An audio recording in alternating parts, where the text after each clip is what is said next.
बिस्मिल्लाहिर्रहमानिर्रहीम। अस्सलाम वालेकुम डियर स्टूडेंट्स, मैं हूं हैदर फ़ैज़ान और आप देख रहे हैं हमारा YouTube channel smart studies academy. मैं उम्मीद करता हूं आप सब खैरियत से होंगे। स्टूडेंट्स, आप जानते हैं हम डिस्कस कर रहे हैं nation book foundation class second year mathematics को, और हमारी discussion unit number 2 limits, continuity and derivative पे जारी है। आज इंशाल्लाह हम एक्सरसाइज 2.2 को कंप्लीट सॉल्व करेंगे, जो कि कॉन्टीन्यूटी के कॉन्सेप्ट से रिलेटेड है। चलें स्टार्ट करते हैं अपने लेक्चर को। जी स्टूडेंट्स, तो स्टार्ट करते हैं कॉन्टीन्यूटी ऑफ फंक्शन से, कि एक फंक्शन की कॉन्टीन्यूटी से क्या मुराद है। अगर हम सिंपल वर्ड्स में बात करें कि कॉन्टीन्यूस फंक्शन क्या होता है, तो कॉन्टीन्यू के डेली लाइफ में जो मीनिंग्स हैं वो जारी रहने के हैं। अगर एक फंक्शन का ग्राफ एक स्मूथ कर्व है और उसमें कहीं पे कोई ब्रेक नहीं है, कहीं पे कोई कट नहीं है, कोई जंप नहीं है, तो इट मीन्स कि वो एक कॉन्टीन्यूस फंक्शन का ग्राफ है। अगर फंक्शन आपका किसी पॉइंट के ऊपर फंक्शन का ग्राफ किसी पॉइंट के ऊपर अगर कट हो जाता है, ब्रेक हो जाता है, तो ऐसे फंक्शन को फिर हम डिसकंटिन्यूअस फंक्शन कहते हैं। डेली लाइफ के अंदर अगर हम इसकी बेस्ट एग्जांपल लें, तो एक रस्सी का टुकड़ा है या पीस ऑफ स्ट्रिंग है, उसको आप एक रियल लाइन कंसीडर कर लें। अगर आप एक रियल लाइन को कंसीडर करें तो उस पीस ऑफ स्ट्रिंग के अंदर कहीं पे कोई गैप नहीं होता, अनटिल और अनलेस अगर आप उस रस्सी को बीच में से काट ना दें। तो जैसे ही आप उस रस्सी को दरमियान में से काट देंगे, तो उस फंक्शन के अंदर या उस रस्सी के अंदर एक गैप या एक कट पैदा हो जाएगा, और फिर हम कहेंगे कि ये जो कट वाली रस्सी है या ये पीस ऑफ स्ट्रिंग जिसमें गैप आ गया है, ये एक डिसकंटिन्यूस फंक्शन के ग्राफ को शो कर रही है। जब तक उस फंक्शन के अंदर कोई ग्राफ में कोई गैप नहीं है, तब तक वो कॉन्टिन्यूस फंक्शन है। जब तक उसमें गैप आ जाए तो वो डिसकंटिन्यूस हो जाता है। तो mathematically continuity of a function से क्या मुराद है students? A function is said to be continuous if it satisfied the three conditions. इसकी डेफिनेशन लिखते हैं।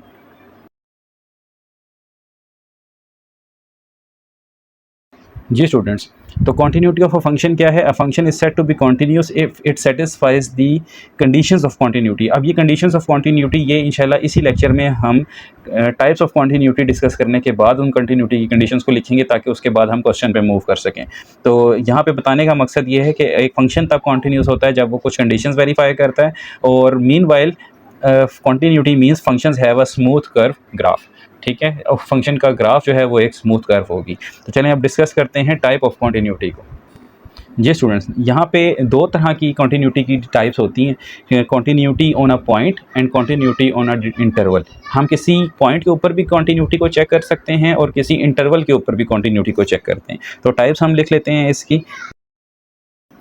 जी स्टूडेंट्स, तो कॉन्टीन्यूटी की दो टाइप्स हैं। कॉन्टीन्यूटी किसी पॉइंट पे चेक की जा सकती है और कॉन्टीन्यूटी किसी इंटरवल के ऊपर चेक की जा सकती है। कभी हम देखते हैं कि एक फंक्शन का जो ग्राफ है वो किसी पॉइंट के अलोंग कॉन्टीन्यूस है, और कभी हम देखते हैं कि एक फंक्शन का ग्राफ किसी इंटरवल में मुकम्मल तौर पे कॉन्टीन्यूस है या नहीं है। तो अब डिस्कस करते हैं कॉन्टीन्यूटी ऑन अ पॉइंट क्या है।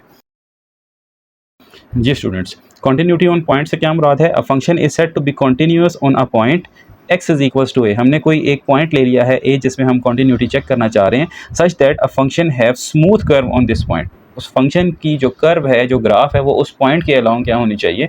स्मूथ होनी चाहिए। अब स्टूडेंट्स हम चलते हैं, जो हम स्टार्ट की डेफिनेशन में पॉइंट छोड़ कर आए थे, कि कौन सी ऐसी कंडीशंस हैं जो कॉन्टीन्यूटी या किसी फंक्शन के कॉन्टीन्यूस होने के लिए ज़रूरी हैं। जैसे हम फंक्शंस पढ़ रहे थे, तो हम फंक्शंस के लिए हमने दो कंडीशंस पढ़ी थी, कि एक रिलेशन फंक्शन कब बन सकता है? जब वो दो कंडीशंस वेरीफाई करे। तो इसी तरह कॉन्टीन्यूटी के लिए भी आपके पास कुछ कंडीशंस हैं, वो तीन कंडीशंस हैं स्टूडेंट्स। अगर कोई फंक्शन ये तीन कंडीशंस पूरी करता है तो वो फंक्शन कॉन्टीन्यूस होगा। और अभी जो हम कंडीशंस लिखने जा रहे हैं वो कॉन्टीन्यूटी ऑन अ पॉइंट की कंडीशन है।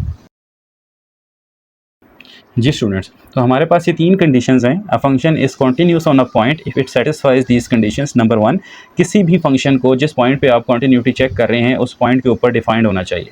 फॉर एग्जांपल, आपका जो फंक्शन है वो कभी डायरेक्टली उस पॉइंट के पुट करने से इन्फिनिटी ना बन रहा हो। फॉर एग्जांपल, मैं एक छोटी सी मिसाल आपको देता हूँ, कि अगर आपका f of x is equal to 1/x है, और आप इसी continuity at x is equal to 0 पे चेक करना चाह रहे हैं, तो आपकी पहली कंडीशन ही फेल हो जाएगी, क्योंकि आपका जो फंक्शन है वो 0 के ऊपर डिफाइंड ही नहीं है। जैसे ही आप डायरेक्टली 0 पुट करके चेक करेंगे तो ये अनडिफाइन हो जाएगा। तो पहली कंडीशन किसी भी फंक्शन के कंटिन्यूस होने की ये है कि आप उसमें डायरेक्टली पॉइंट पुट करके चेक करें, और उस फंक्शन का जो आंसर है वो डिफाइंड होना चाहिए, यानी कि अदर देन इन्फिनिटी यानी आयोटा आपके पास आंसर होनी चाहिए। नेक्स्ट स्टूडेंट्स, आपके पास अगर पहली कंडीशन वेरीफाई हो जाती है, तो फिर आप लेफ्ट हैंड लिमिट की तरफ जाएंगे। अगर आपकी लेफ्ट हैंड लिमिट और राइट हैंड लिमिट दोनों के आंसर सेम है, तो आप कहेंगे कि लिमिट एग्जिस्ट कर रही है। इस चीज़ को एग्जिस्टेंस ऑफ लिमिट बोलते हैं, या लिमिट का एग्जिस्ट करना कहते हैं। दूसरी कंडीशन ये है कि आपकी लेफ्ट और राइट लिमिट सेम होनी चाहिए। थर्ड कंडीशन ये है कि लेफ्ट लिमिट, राइट लिमिट और फंक्शन की डायरेक्ट वैल्यू आंसर आपके पास सेम होना चाहिए। अगर ये तीनों आंसर सेम है, तो अब आप कहेंगे कि first, second and third conditions are satisfied, so function is continuous on a given point. अगर इनमें से कोई एक भी फेल हो जाए, तो आपका फंक्शन डिसकंटिन्यूस होगा, चाहे वो फर्स्ट पे फेल हो, चाहे वो लास्ट वाली फेल हो। ठीक है स्टूडेंट्स, तो ये 3 कंडीशंस हैं कॉन्टीन्यूटी ऑन अ पॉइंट के लिए, जिसमें आपने ये चेक करके फंक्शन को कॉन्टीन्यूस या डिसकॉन्टीन्यूस शो करना है। जी स्टूडेंट्स, क्वेश्चन नंबर 1 पर जाने से पहले हम एक और टॉपिक को डिस्कस करते हैं, जो कि है व्हाट इज़ अ रिमूवेबल डिसकॉन्टीन्यूटी। बाज़ औक़ात ऐसा होता है कि फ़ंक्शन देखने में हमें किसी पॉइंट के ऊपर फ़ौरन से नज़र आता है कि ये डिसकंटिन्यूस है, लेकिन अगर हम उस फ़ंक्शन को थोड़ा सा सॉल्व कर लें तो हम उस फैक्टर को रिमूव करने में कामयाब हो जाते हैं जो उस फंक्शन को अनडिफाइन कर रहा होता है। तो अगर हम उस फैक्टर को रिमूव कर दें और उसके बाद लिमिट पुट हो सके तो ऐसे फंक्शन को रिमूवेबल डिसकंटिन्यूस फंक्शन कहा जाता है।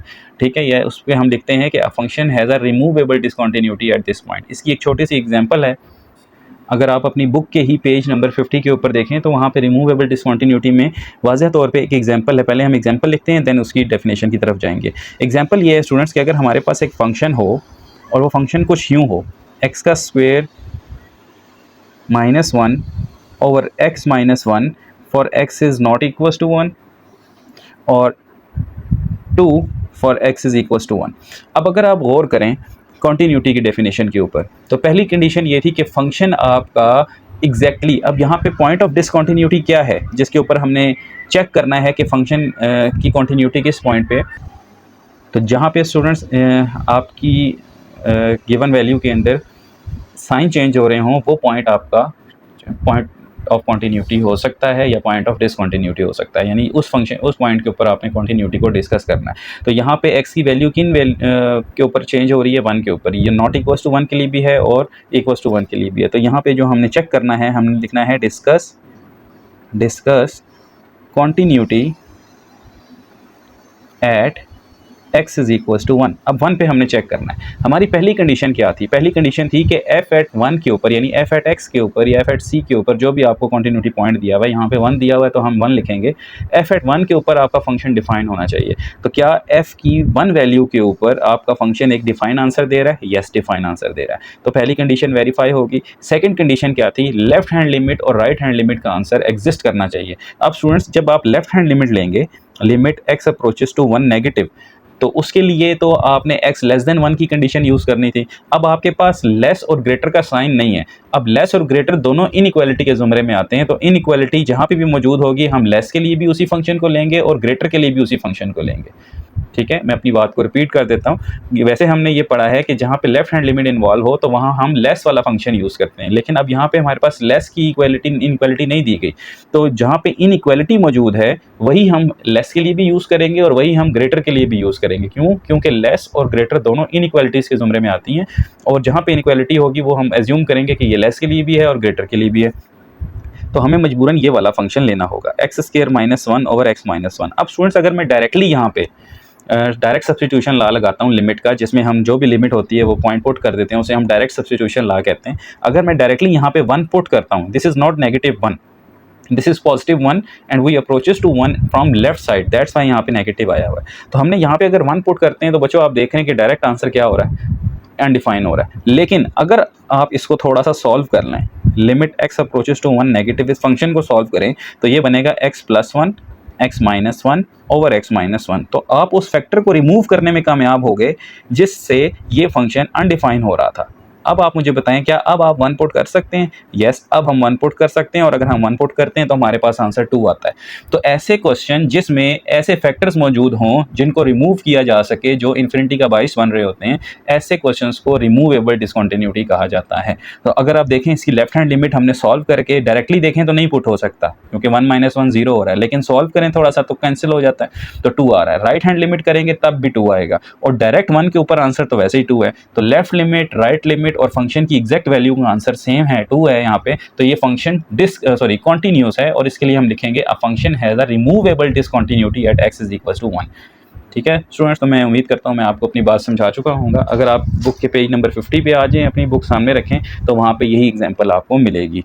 तो ऐसे फंक्शंस जिसमें हम उस फैक्टर को रिमूव करने में कामयाब हो जाएं, और फिर रिमूव करने के बाद वो फंक्शन कॉन्टीन्यूस हो जाए, तो ऐसे क्वेश्चंस को हम कहते हैं they has the removable discontinuity at x is equal to 1। तो अब स्टूडेंट ज़रा सा देखते हैं कि ग्राफिकल रिप्रेजेंटेशन ऑफ कॉन्टीन्यूटी क्या होती है। ग्राफिकल रिप्रेजेंटेशन ऑफ कॉन्टीन्यूटी में वैसे हम डिस्कस कर चुके हैं कि फंक्शंस के कर्व को क्या होना चाहिए, स्मूथ होना चाहिए। मिसाल के तौर पे ये मेरे पास एक प्लेन है और इस प्लेन में मैं एक फंक्शन ड्रा कर रहा हूँ, let's say this, and this is a semi circle.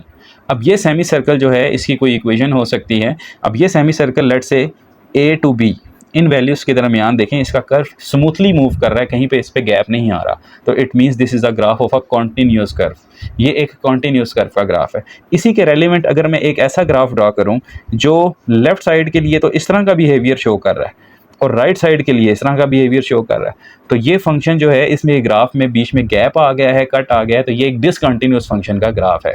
अगर आप अपनी बुक के पेज नंबर आ जाएँ 48 के ऊपर, ठीक है, तो वहाँ पे आपको कॉन्टीन्यूस और डिसकॉन्टीन्यूस दोनों फंक्शंस के ग्राफ देखने को मिल जाएंगे।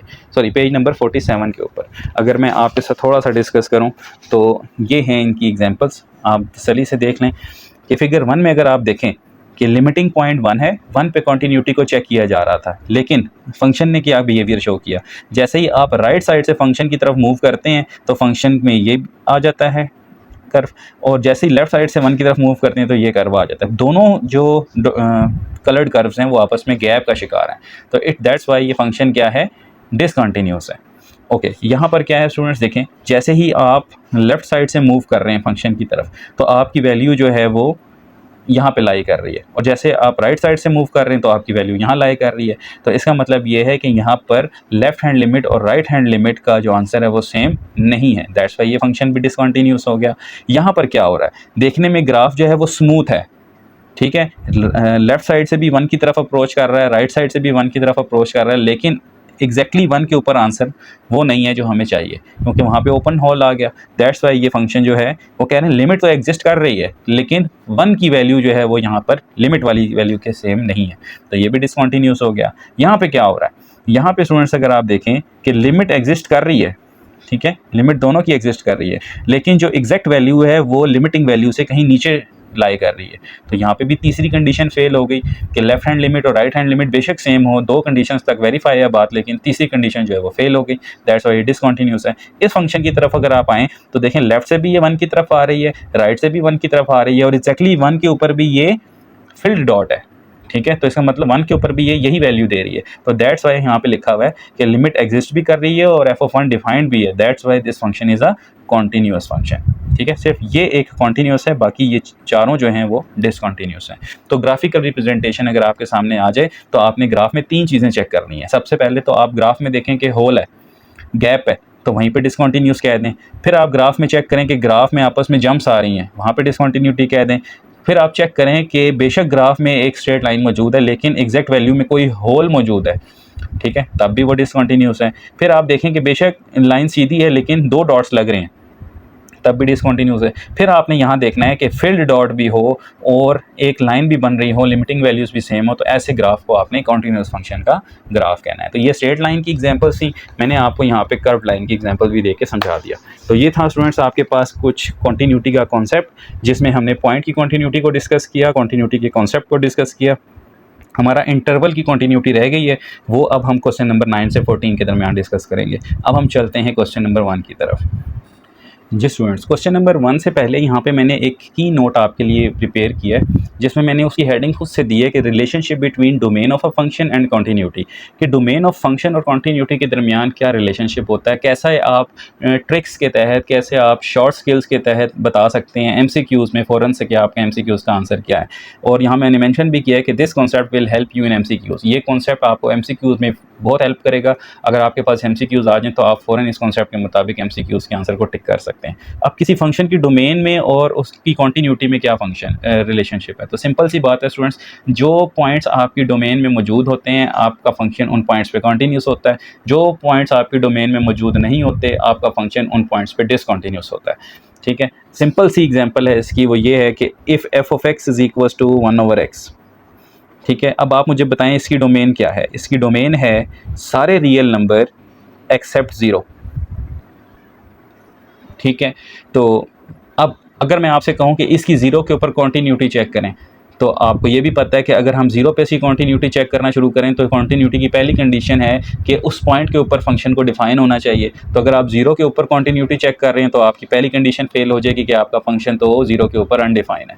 तो देख लें, जो पॉइंट डोमेन में शामिल नहीं है उस पर फंक्शन वैसे ही डिसकंटीन्यूस होता है, ठीक है। तो हम यहाँ लिखते हैं कि जो वर्डिंग अभी हमने एक्सप्लेन की है इसको हम लिख लेते हैं। अब function F of x is discontinuous on all these points, all those points which excluded from its domain. तो अगर कोई आपसे कहे कि कोई फंक्शन आपको दे दिया जाए और कहा जाए कि बताएं इसके डिसकंटिन्यूटी पॉइंट्स कौन से हैं, तो आप हर पॉइंट के ऊपर तो कंटिन्यूटी नहीं चेक करने बैठ जाएंगे, हर पॉइंट के ऊपर तो 3 कंडीशंस को नहीं वेरीफाई करेंगे। तो फिर वहाँ पे आपने ये ट्रिक यूज़ करनी है, आपने फ़ौरन से उस फंक्शन की डोमेन निकालनी है जो कि आपने चैप्टर 1 में बड़ी ही डिटेल में पढ़ी है। अगर किसी को डोमेन निकालना नहीं आती तो फिर वो इस लेक्चर से पहले चैप्टर 1 की एक्सरसाइज 1.1 पे जाए ताकि उसको डोमेन निकालना आ जाए। तो जैसे ही आपने डिसकंटिन्यूटी के पॉइंट्स ढूंढने हैं, ठीक है, या वो पॉइंट्स ढूंढने हैं जिन पे फंक्शन आपका डिसकंटिन्यूस है, तो आप फिल फॉर अपनी डोमेन फाइंड करें। वो पॉइंट्स जो डोमेन में नहीं शामिल वो आपके डिसकंटिन्यूटी पॉइंट्स होंगे। तो अब हम चलते हैं क्वेश्चन 1 पे स्टूडेंट्स। क्वेश्चन 1 में क्या लिखा हुआ है? क्वेश्चन 1 में है in question 1 to 8 determine the numbers at which the given function is discontinuous. तो अब हम बारी बारी डिसकंटिन्यूटी नहीं फाइंड करेंगे या पॉइंट्स नहीं ढूंढेंगे, हम इस फंक्शन की डोमेन फाइंड करेंगे और वो पॉइंट्स जो इसकी डोमेन से बाहर होंगे हम कहेंगे कि आपका फंक्शन इन पॉइंट्स के ऊपर डिसकंटिन्यूअस है। तो पहला पॉइंट है, फंक्शन है स्टूडेंट्स आपके पास f of x is equal to x square minus 8x plus 6। तो इसके लिए क्या होगा, हम लिखते हैं कि as f of x is polynomial. हमने ये ट्रिक पढ़ी थी स्टूडेंट्स डोमेन में कि अगर आपका फंक्शन क्या हो, पॉलिनोमियल हो, f as f of x is polynomial then domain of f of x is complete set of real number और minus infinity to infinity. Domain निकालने का क्या तरीका होता है, हमने वो पॉइंट्स देखने होते हैं जहाँ पे आपका फंक्शन ना तो अनडिफाइन हो रहा हो और ना ही आयोटा बन रहा हो। तो यहाँ पे कोई ऐसा पॉइंट नहीं है जिसको पुट करने से एक्स की जगह पे आपका फंक्शन आयोटा बन जाए या इन्फिनिटी बन जाए, ठीक है। तो स्टूडेंट्स यहाँ पे वैसे भी पॉलिनोमियल के लिए ट्रिक है कि पॉलिनोमियल की domain set of real number होती है। तो यहाँ पे आपने लिखना है कि as f of x is polynomial then domain is set of real number. So जब सारे की सारी domains set of real number है, कोई पॉइंट ऐसा है ही नहीं जो इसमें नहीं पुट किया जा सकता, तो this is also continuous on entire real number. So this function is also continuous on entire real line and has no point of discontinuity।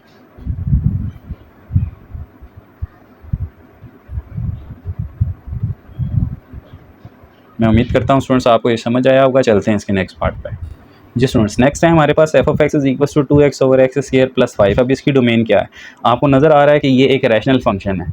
Rational function कैसा फंक्शन होता है जिसकी न्यूमिनेटर और डिनोमिनेटर दोनों पॉलिनोमियल्स होती हैं, ठीक है, और पॉलिनोमियल्स की डोमेन जो है वो एंटायर रियल नंबर होती है। तो स्टूडेंट्स जो इसका डिनोमिनेटर है वो कभी भी ज़ीरो हो ही नहीं सकता। क्यों? क्योंकि x square plus 5 is a positive value, ठीक है। या तो इसका आंसर 5 हो सकता है या 5 से बड़ा हो सकता है, कभी ये चीज़ ज़ीरो नहीं हो सकती, क्योंकि अगर आप नेगेटिव नंबर पुट करें तब भी वो क्या होगा, पॉजिटिव होकर 5 के साथ ऐड होगा। अगर आप मिनिमम वैल्यू 0 भी पुट करते हैं तो 0 का स्क्वायर प्लस 5 हमेशा आपको पहला आंसर 5 मिलेगा। तो या तो आपका आंसर 5 आ सकता है और या 5 से बड़ा हो सकता है। तो यहाँ पे जो इसकी डोमेन है वो entire set of real numbers है। हम दोबारा इसके लिए लिख लेते हैं कि as f of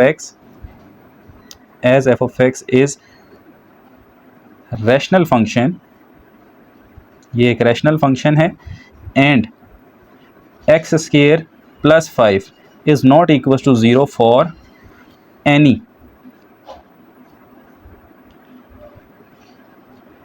real number, and x square plus 5 is always greater than equal to 5 for all x belongs to R. ये थोड़ी मैथमेटिकल लैंग्वेज है कि एक्स स्क्वायर प्लस 5 का जो आंसर है वो हमेशा या तो 5 होगा या 5 से बड़ा होगा, क्योंकि अगर आप मिनिमम नंबर 0 पुट करें तब भी 5 मिल सकता है, अगर प्लस पुट करें +1 करें तो 6 मिलेगा, -1 पुट करें तब भी 6 मिलेगा। तो हर सूरत में आंसर या तो 5 या 5 से बड़ा होगा। तो ये चीज़ कभी 0 हो ही नहीं सकती, ठीक है। कोई ऐसी एक्स की वैल्यू नहीं है जो इस चीज़ को 0 बना रही हो। तो दैट्स वाई इसकी जो डोमेन है वो सेट ऑफ रियल नंबर है। So f of x is continuous over R and has no point of discontinuity. चलते हैं स्टूडेंट्स इसके नेक्स्ट पार्ट पे। जी स्टूडेंट्स, क्वेश्चन नंबर 3 है, ये फंक्शन आपको दिया गया है, आपने सबसे पहले इसकी डोमेन फाइंड करनी है। तो डोमेन के लिए क्या ज़रूरी है? For domain of f of x x square minus 9x plus 8 not equal to 0, इस चीज़ को 0 के इक्वल नहीं होना चाहिए, ठीक है, तभी आपके पास एक वैलिड डोमेन आएगी। तो हम इसके फैक्टर बना लेते हैं स्टूडेंट्स। इसके फैक्टर क्या बनते हैं? X square minus 8x minus x plus 8 is not equal to 0। X minus 8 एक फैक्टर बनेगा और x माइनस 8 यहाँ से नॉट इक्वल टू 0। एक फैक्टर x माइनस 8 आ जाएगा और एक फैक्टर x माइनस 1 आ जाएगा। अब स्टूडेंट्स यहाँ पे डोमेन के लिए वैलिड डोमेन क्या होगी इसकी? x ना तो 8 होना चाहिए और ना ही 1 होना चाहिए, ठीक है। जैसे ही आप यहाँ पे x को 8 पुट करेंगे, ठीक है, तो आपका ये फंक्शन अनडिफाइन हो जाएगा। तो it means f of x is undefined. ये हमने वैलिड डोमेन के लिए लिखा था, इसलिए यहाँ इनइक्वालिटी डाली है। अगर आप लिखेंगे कि for those points on which this function is undefined, तब आप यहाँ पर डिनोमिनेटर को इक्वल टू 0 लिखेंगे। तो दोनों आपकी मर्ज़ी, आप जिस तरह से यूज़ करना चाहें कर सकते हैं। It means f of x is undefined when x is equal to 1 and x is equal to 8। या तो आपका x 1 होना चाहिए या फिर आपका x होना चाहिए 8 होना चाहिए, तभी आपका ये फंक्शन जो है वो डिसकंटिन्यूस होगा। बाकी सारी पॉइंट्स के लिए ये फंक्शन कॉन्टीन्यूस है। तो इसकी डोमेन क्या बनी? So domain of F x is set of real numbers accept 1 and 8। आप ये नहीं पुट करवा सकते, बाकी सारे नंबर्स यहाँ पे पुट करवा सकते हैं, क्योंकि जैसे ही आपका x 1 होगा तब ये फंक्शन अनडिफाइन हो जाएगा और जैसे ही आपका फंक्शन x 8 होगा तब ये फंक्शन अनडिफाइन हो जाएगा। तो जिन पॉइंट्स के ऊपर हमने प्रॉपर्टी पढ़ी थी, जिन पॉइंट्स के ऊपर आपका फंक्शन अनडिफाइन होता है वही आपके डिसकंटिन्यूटी पॉइंट होते हैं। तो हम लिखेंगे so f of x is discontinuous on x is equals to 1 and x is equals to 8. So these are the point of discontinuity. चलते हैं क्वेश्चन 4 पे। जी स्टूडेंट्स, नेक्स्ट है आपके पास f of x is equals to x square minus 1 over x 4 minus 1। तो f of x is undefined,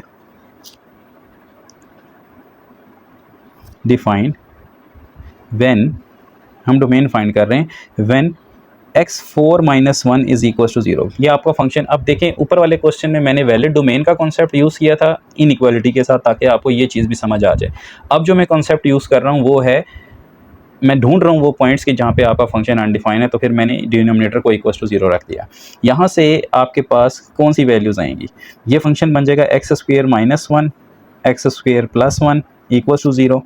x square minus 1 को भी 0 के equal रखें तो यहाँ से x के जो आंसर मिलते हैं वो मिलेंगे आपको प्लस माइनस 1, और यहाँ से अगर आप एक्स स्क्वायर प्लस 1 को 0 के इक्वल रखते हैं तो यहाँ से आपको आंसर मिलेंगे प्लस माइनस आयोटा।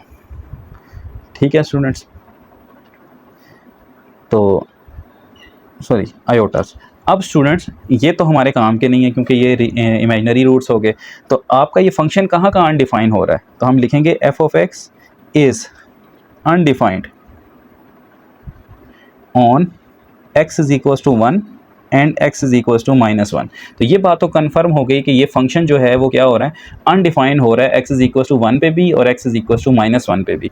जैसे ही आप 1 पुट करते हैं 1 की पावर 4 1 हो जाता है, 1 माइनस 1 0 समथिंग और 0 अनडिफाइंड। सिमिलरली माइनस 1 की पावर इवन है वो भी प्लस 1 होगा तो ये भी 0। लेकिन अब स्टूडेंट्स बात यहाँ पे कुछ यूँ है कि क्या ऐसा मुमकिन है कि आप उस फैक्टर को ही रिमूव कर दें जो फंक्शन को अनडिफाइंड बना रहा है?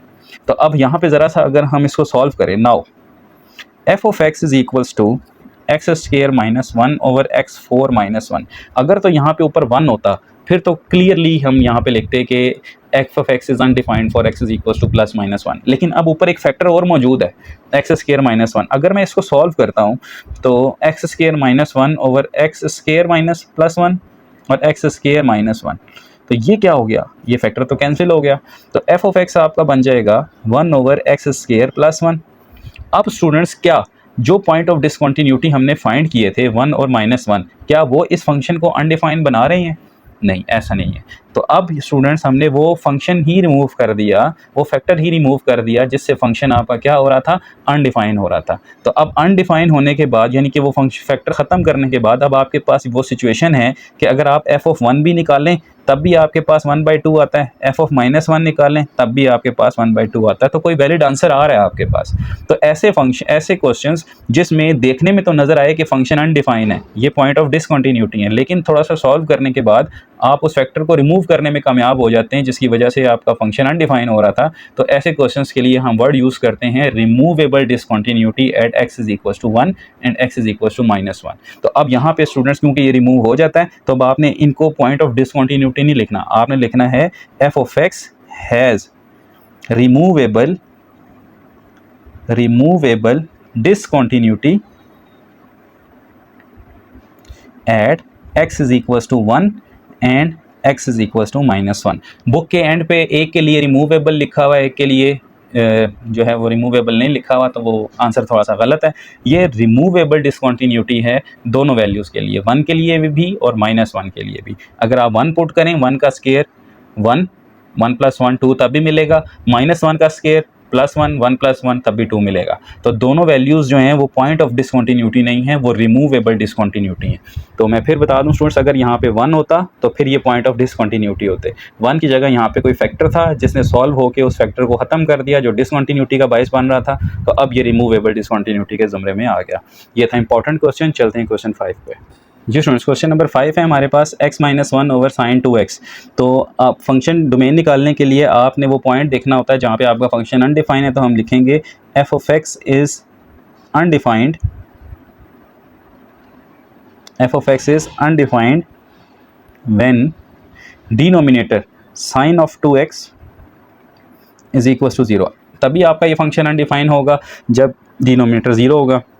यहाँ से x की वैल्यू निकालें तो वो बनेगी साइन इनवर्स ऑफ 0। अब साइन कहाँ कहाँ 0 होता है स्टूडेंट? साइन 0 पे 0 होता है, साइन 180 पे 0 होता है। यानी कि अब मैं बताना चाहूँ तो साइन ऑफ थीटा कब कब 0 होता है? When theta is 0, when theta is 180, when theta is 360। यानी कि जब जब आपका थीटा 0, पाई, 2 पाई, 3 पाई इस तरह की वर्डिंग में होगा तब आपका जो साइन है वो आपको 0 आंसर देगा। तो इट मीन्स इस चीज़ के लिए हम यूज़ करते हैं व्हेन थीटा इज़ n पाई। ठीक है, n बिलोंग्स टू इंटीजर्स। तो स्टूडेंट्स जब आपके पास साइन इनवर्स ऑफ 0 होगा, ये कोई फिक्स आंसर नहीं है, ये आपके पास वो सारे नंबर ऑफ पाइज हैं जिनके ऊपर आपका साइन 0 है। तो यहाँ पे आप साइन इनवर्स ऑफ 0 क्या कैलकुलेटर से निकालेंगे तो आपको 0 ही मिलेगा, लेकिन जनरली आपने देखना है कि साइन कहाँ कहाँ 0 है। साइन 0 के अलावा उसके सारे पॉइंट्स के ऊपर 180 के गैप के साथ हर जगह पे 0 है। तो x की वैल्यू मिल जाएगी n π/2। ये चीज़ अगर आपने समझनी है तो फर्स्ट ईयर लेक्चर नंबर 1 है एक्सरसाइज 9.1 का। ठीक है, तो उसके अंदर ये हमने डिटेल में डिस्कस की हुई है डोमेन एंड रेंज का कॉन्सेप्ट, तो वहाँ से आप देख सकते हैं। तो ये आ जाएगा स्टूडेंट्स आपके पास। अब x इस वैल्यू के ऊपर क्या है? अनडिफाइन है। तो हम लिखेंगे सेट ऑफ रियल नंबर इसकी डोमेन है। Domain of f(x) is set of real number accept वो पॉइंट जिस पे फंक्शन अनडिफाइन है, वो क्या है? n π/2। x is equal to n π/2। तो अब स्टूडेंट्स जिस पॉइंट पे फंक्शन अनडिफाइन है वो उसी पॉइंट पे फंक्शन डिसकंटिन्यूअस है। तो अब लिखेंगे so f of x is discontinuous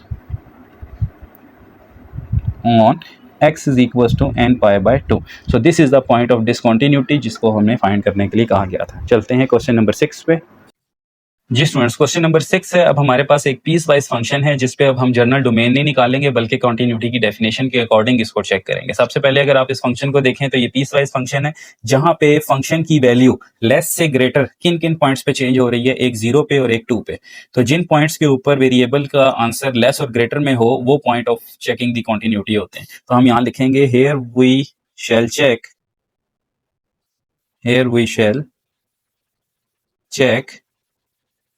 the continuity at x is equals to 0 and x is equals to 2। Continuity की 3 कंडीशंस क्या थी स्टूडेंट्स? पहले हम इसके ऊपर पढ़ेंगे, देन हम 0 के ऊपर पढ़ेंगे और 2 के ऊपर पढ़ेंगे। तो सबसे पहले हम जरा 0 के ऊपर देखते हैं continuity for x is equal to 0। पहली कंडीशन क्या थी, क्या फंक्शन 0 के ऊपर डिफाइंड है? यस। अगर हम डायरेक्टली 0 पुट करते हैं, अब f ऑफ 0 के लिए इक्वालिटी कहाँ है 0 के लिए? इस फंक्शन में। और फंक्शन कौन सा? x square. सो 0 का स्क्वायर अगर हम करें तो 0 डिफाइंड है। पहली कंडीशन वेरीफाई हो गई। दूसरी कंडीशन हमारी होती है लेफ्ट हैंड लिमिट और राइट हैंड लिमिट का आंसर सेम हो। Limit x approaches to 0 negative. जी स्टूडेंट्स, नेगेटिव साइड से 0 की तरफ अप्रोच करने से मुराद 0 से लेस वैल्यूज के लिए।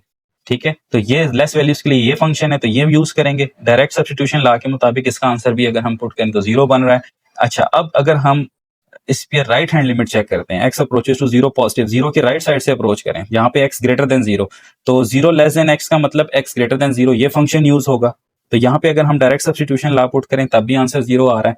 अच्छा, लिमिट एग्जिस्ट कर दी, लिमिट एग्जिस्ट। जब भी हमारी लेफ्ट और राइट लिमिट इक्वल हो तो हम लिखते हैं लिमिट एग्जिस्ट। अब स्टूडेंट्स जरा तीसरी कंडीशन पे वेरीफाई करें, क्या f ऑफ डायरेक्टली 0 पुट करने से क्या आंसर आता है हमारे पास? तो 0 की इक्वालिटी के लिए आंसर x स्क्वायर फंक्शन है, तो 0 स्क्वायर अगर हम करते हैं तो स्टार्ट में ही हम चेक कर चुके हैं कि आंसर 0 आ रहा है। अब देखें, लेफ्ट का भी आंसर 0, राइट का भी 0, डायरेक्ट वैल्यू के लिए भी 0, तो हम लिखेंगे f of x is continuous for x is equal to 0। तो 0 पे ये फंक्शन कॉन्टिन्यूस है। अब बारी है 2 की। 2 के लिए हम सबसे पहले चेक करते हैं कि क्या for x is equal to 2, directly 2 put करने से हमारे पास वैलिड आंसर आता है। डायरेक्टली 2 अगर हम पुट करें तो इक्वालिटी इस फंक्शन पे है, वो 2x है, तो x की जगह 2 पुट हो जाएगा। तो यस, वैलिड आंसर आ रहा है भाई। इक्वालिटी अगर हो तो इक्वल टू 2 के लिए अगर हम यहाँ पे 2 पुट करें तो 2 ही आंसर आएगा, so which means it is defined. Next students, left hand limit यहाँ पे लिख देते हैं डिफाइंड। पहली कंडीशन वेरीफाई होगी कि भाई आयोटा आंसर नहीं बन रहा है इस नंबर से। Limit x approaches to 2 negative f of x। जी स्टूडेंट्स, 2 नेगेटिव का मतलब क्या है? लेफ्ट साइड से 2 की तरफ अप्रोच करना मींस लेस देन 2 के लिए फंक्शन। लेस देन 2 के लिए ये फंक्शन है जी हमारे पास x स्क्वायर। डायरेक्ट सब्स्टिट्यूशन ला लगाएं, 2 का स्क्वायर पुट करें तो ये आ जाएगा 4।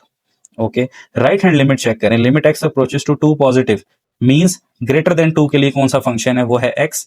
तो यहाँ लिखेंगे limit x approaches to 2 positive which is x। Direct substitution law put करें तो 2।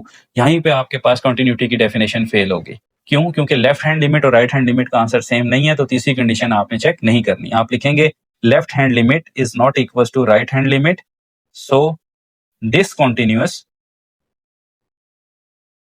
On x is equal to 2। ये था आपके पास क्वेश्चन 6। चलते हैं क्वेश्चन 7 पे।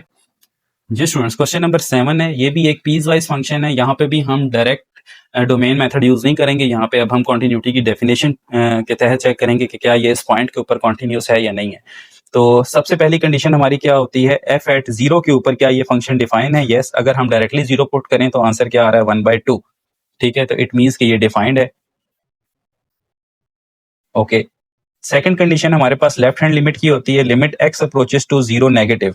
अच्छा, अब स्टूडेंट्स हमारे पास लेस देन वाला तो कोई फंक्शन नहीं है जहां पे x लेस देन 0 हो, तो जहां इनइक्वालिटी है उसी को आपने लेस के लिए और उसी को ग्रेटर के लिए अज्यूम करना है। तो लेफ्ट हैंड लिमिट के लिए भी आपके पास फंक्शन है sin x over x। x approaches to 0 negative sin x over x। तो अगर आप यहाँ पे लिमिट, ये पूरी चीज स्टूडेंट्स आपके पास 1 के इक्वल होती है। अब ये साइन लॉ है या साइन आइडेंटिटी है। साइन आइडेंटिटी, इसका प्रूफ स्टूडेंट्स आपकी बुक में शायद आपको दिया हो। ठीक है, मेरी नजर से अभी तक नहीं गुजरा, लेकिन ये केपी के पंजाब बोर्ड की जो बुक है उसके अंदर यूनिट नंबर 1 में मौजूद है लिमिट के क्वेश्चंस के लिए। ठीक है, तो ये साइन लॉ होता है कि लिमिट x अप्रोच करे 0 को और साइन x ओवर x की फॉर्म हो तो डायरेक्ट आंसर आपके पास 1 के इक्वल होता है। नेक्स्ट है स्टूडेंट्स आपके पास limit x approaches to 0 positive. So right hand के लिए स्टूडेंट्स हमने ये लिखा limit x approaches to 0 positive. अब राइट के लिए भी हमें यही फंक्शन लेना पड़ेगा, sine x over x। So ये फॉर्म भी आपके पास 1 के इक्वल है, तो लिमिट एग्जिस्ट कर गई। हम लिखेंगे लिमिट एग्जिस्ट। अब स्टूडेंट्स थर्ड जो कंडीशन है हमारे पास, थर्ड कंडीशन ये है कि आपने डायरेक्ट पुट करना है f ऑफ 0 के लिए। डायरेक्ट फंक्शन के लिए अगर आप 0 पुट करते हैं तो आंसर क्या है? तो देखें, जहां पे आपकी वैल्यू डायरेक्टली 0 के इक्वल होगी आपका आंसर आना चाहिए 1/2। तो स्टूडेंट्स यहाँ पे थर्ड कंडीशन फेल होगी, तो हम लिखेंगे कि limit x approaches to 0 f of x। Left hand और राइट हैंड को मिलाकर जो लिमिट बनती है उसको हम ओनली विदाउट साइन लिखते हैं। This is not equal to exact value, because ये आंसर तो 1 था, ये आंसर 1/2 आ रहा है। तो हम लिखेंगे कि f of x is discontinuous on x is equals to 0। तो ये फंक्शन आपका डिसकंटिन्यूअस है। ये था स्टूडेंट्स आपके पास क्वेश्चन 7। चलते हैं क्वेश्चन 8 पे। जी स्टूडेंट्स, क्वेश्चन नंबर 8 है हमारे पास, f of x is equals to x square minus 36 over x minus 6 when x is not equals to 6 and 12 when x is equals to 6। ये भी एक पीस वाइज फंक्शन है। तो चलें स्टार्ट करते हैं इसको भी। हम देखते हैं कि क्या ये डिफाइंड है। एफ ऑफ 6 के ऊपर हमारे पास एक आंसर आ रहा है 12। इट मीन्स कि ये डिफाइंड फंक्शन है। ठीक है, नेक्स्ट अब हम इसकी अगर लेफ्ट हैंड लिमिट चेक करते हैं, limit x approaches to 6 negative f of x. तो स्टूडेंट्स लेफ्ट हैंड लिमिट के लिए तो हमें लेस वाला फंक्शन चाहिए होता है, जो कि यहाँ पे नहीं है। तो जहाँ पे इनइक्वालिटी है उसी को हम लेस के लिए भी कंसीडर करेंगे और ग्रेटर के लिए भी कंसीडर करेंगे। ये बन जाएगा आपके पास limit x approaches to 6 negative और एक्स का square minus 36 over x minus 6। अब हम एक कॉन्सेप्ट पढ़ के आए थे रिमूवेबल डिसकंटिन्यूटी का। अगर हम डायरेक्ट यहाँ पे 6 पुट करते हैं तो फंक्शन अनडिफाइन हो रहा है, लेकिन अगर हम फंक्शन को थोड़ा सा सॉल्व कर लेते हैं तो ये क्या बनेगा स्टूडेंट्स, ये बनेगा limit x approaches to 6 negative x plus 6 x minus 6 over x minus 6। तो आप उस फैक्टर को रिमूव करने में कामयाब हो गए जो अनडिफाइन होने का सबब बन रहा था। तो यहाँ आ जाएगा limit x approaches to 6 negative x plus 6। अब अगर आप लिमिट पुट करते हैं तो ये बन जाएगा 6 plus 6 12।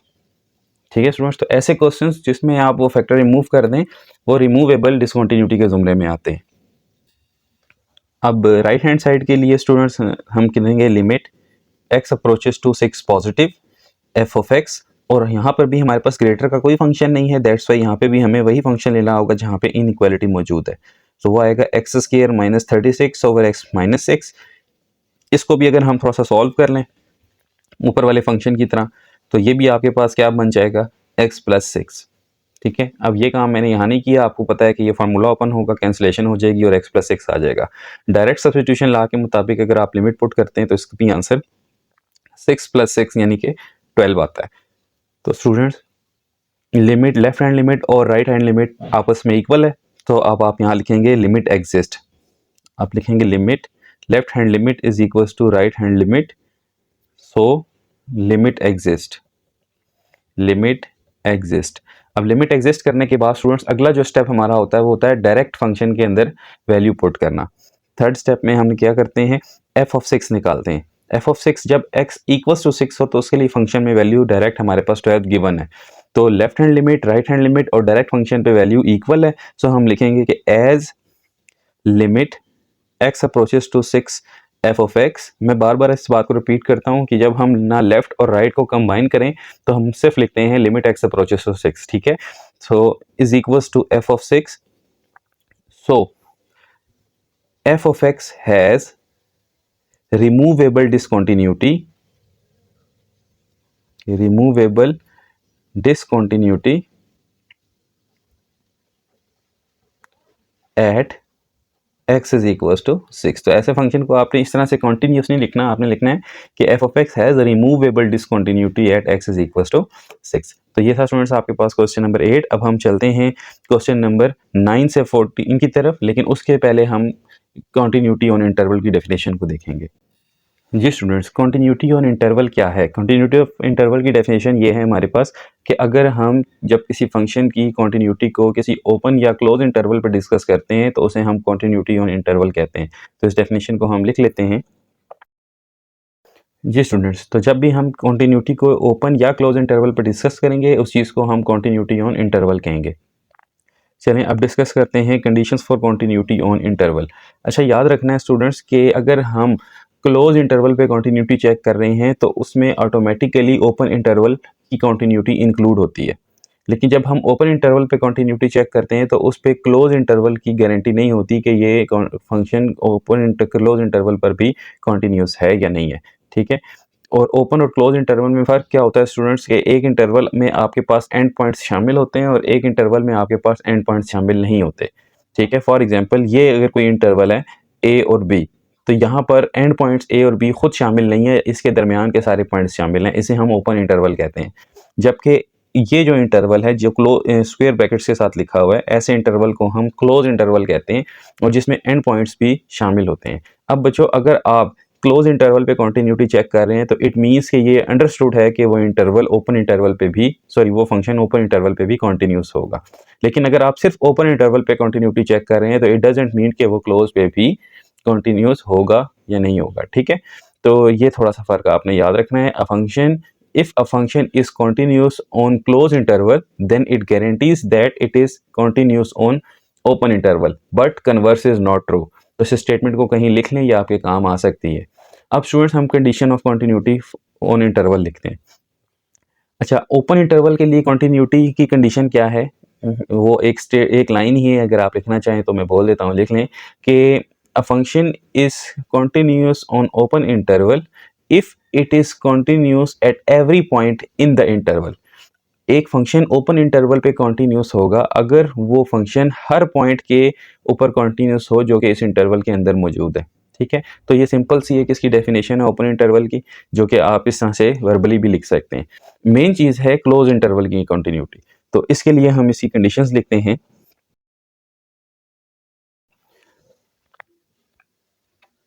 Ji students, continuity on closed interval की कंडीशंस क्या हैं? सबसे पहले आपने ये देखना है कि आपका जो फंक्शन है वो कॉन्टीन्यूस होना चाहिए, आपका जो फंक्शन है वो डिफाइंड होना चाहिए एंड पॉइंट्स के ऊपर। यानी अगर आप फंक्शन के अंदर एंड पॉइंट्स, ये वाले एंड पॉइंट्स पुट करते हैं तो आपका फंक्शन डिफाइंड होना चाहिए, यानी ना वो आयोटा बन रहा हो ना इन्फिनिटी बन रही हो। ठीक है, पहली कंडीशन आपने ये चेक करनी है। ये कंडीशन आपके बुक में मौजूद नहीं है, तो ये कंडीशन आप लिख लें, F of x is defined on end points. ठीक है, दूसरी कंडीशन क्या है कि एफ ऑफ एक्स जो है वो कॉन्टीन्यूस होना चाहिए ओपन इंटरवल पे, यानी एंड पॉइंट्स के अलावा आप पुट करके देखें कि कोई पॉइंट्स ऐसा तो नहीं है इंटरवल के अंदर जहाँ पे वो फंक्शन अनडिफाइन हो रहा हो। तो पहली कंडीशन एंड पॉइंट्स के ऊपर डिफाइन होना चाहिए, दूसरी कंडीशन ओपन इंटरवल पे कॉन्टीन्यूस होना चाहिए, तीसरी कंडीशन ये है कि राइट हैंड लिमिट, ठीक है, जो पहला पॉइंट है फंक्शन इंटरवल का, उस पे राइट हैंड लिमिट फंक्शन की इक्वल होनी चाहिए, और जो दूसरा पॉइंट है उस पे लेफ्ट हैंड लिमिट इक्वल होनी चाहिए। अब ये चीज़ जो है वो स्टूडेंट को कंफ्यूज करेगी कि हम पहले पॉइंट के ऊपर राइट हैंड लिमिट क्यों देख रहे हैं और दूसरे पॉइंट के ऊपर हम लेफ्ट हैंड लिमिट क्यों देख रहे हैं। तो इसके लिए मैं आपको थोड़ा सा रफली एक चीज़ समझाता हूँ, देन फिर हम क्वेश्चन नंबर 9 की तरफ मूव करते। जी स्टूडेंट्स, लेट्स से ये हमारे पास एक लाइन है और इस लाइन पे हमारे पास एक इंटरवल मौजूद है जिसको हमने चेक करना है, वो ए से लेकर बी तक है।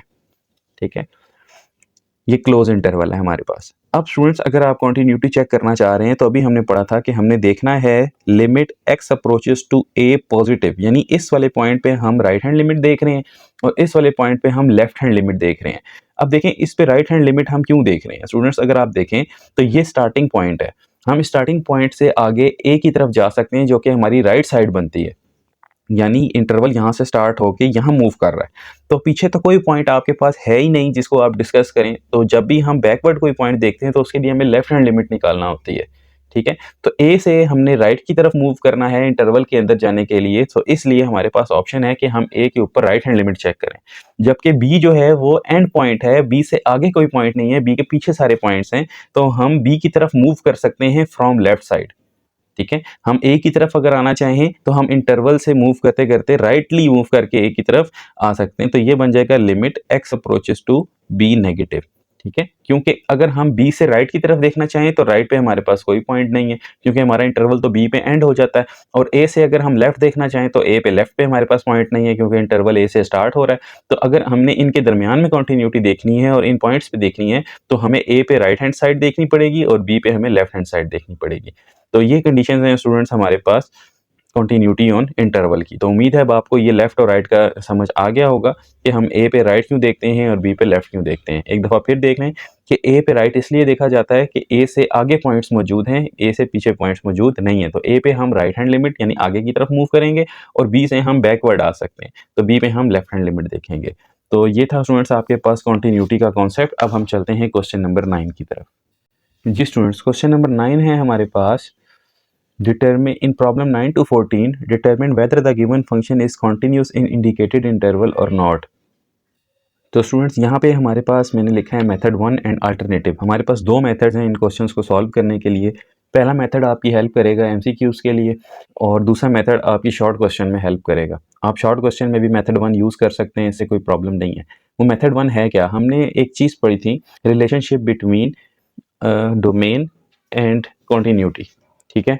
वो क्या थी स्टूडेंट्स के वो पॉइंट्स जिस पे आपका फंक्शन अनडिफाइंड है वही आपके पॉइंट ऑफ डिसकंटिन्यूटी हैं। अगर आपको याद हो तो हम ये चीज़ पढ़ के आए थे कि f of x is discontinuous on all those points which excluded from the domain, कि हर वो पॉइंट जिस पे आपका फंक्शन अनडिफाइंड है, जो आपकी डोमेन में शामिल नहीं है, उस पे आपका फंक्शन भी डिसकंटिन्यूस है। तो अगर आप ऐसा इंटरवल ढूंढ लें या ऐसा पॉइंट ढूंढ लें इंटायर डोमेन में से जो कि इन इंटरवल्स में शामिल नहीं है, ठीक है, तो इसका मतलब फिर इन इंटरवल पे आपका फंक्शन भी कॉन्टीन्यूस नहीं होगा। फॉर एग्जांपल अपनी बात को मज़ीद आसानी से बयान करते हैं। अगर आप इस फंक्शन की डोमेन देखते हैं और आपकी इस डोमेन के अंदर वो पॉइंट शामिल नहीं है, ठीक है, जो कि यहाँ पे मौजूद है। फॉर एग्जांपल इसकी लेट से यहाँ पर इसकी डोमेन बनती है set of real number -0, example के तौर पे, वैसे तो नहीं बनती लेकिन एग्जाम्पल दे रहा हूँ, ठीक है। Set of real number except 0, लेकिन 0 आपका इन इंटरवल्स के अंदर मौजूद है, तो फिर आप कहेंगे कि 0 डोमेन में नहीं आ रहा लेकिन 0 इन इंटरवल्स में मौजूद है, तो इट मीन्स कि इन इंटरवल्स के ऊपर फंक्शन भी कंटिन्यू नहीं होगा, ठीक है। सिंपल सी बात है।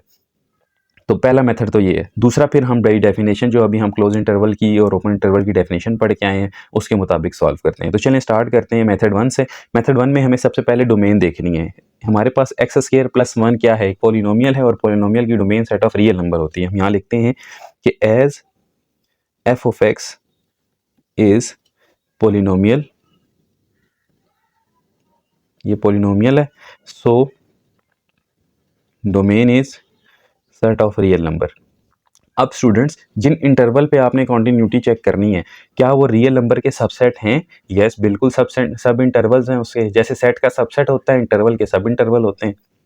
हम देखेंगे कि -1 भी, नाउ यहाँ मैं लिख रहा हूँ 1 -1 3 is also sub interval of set of real number and 3 to infinity is sub interval of set of real number।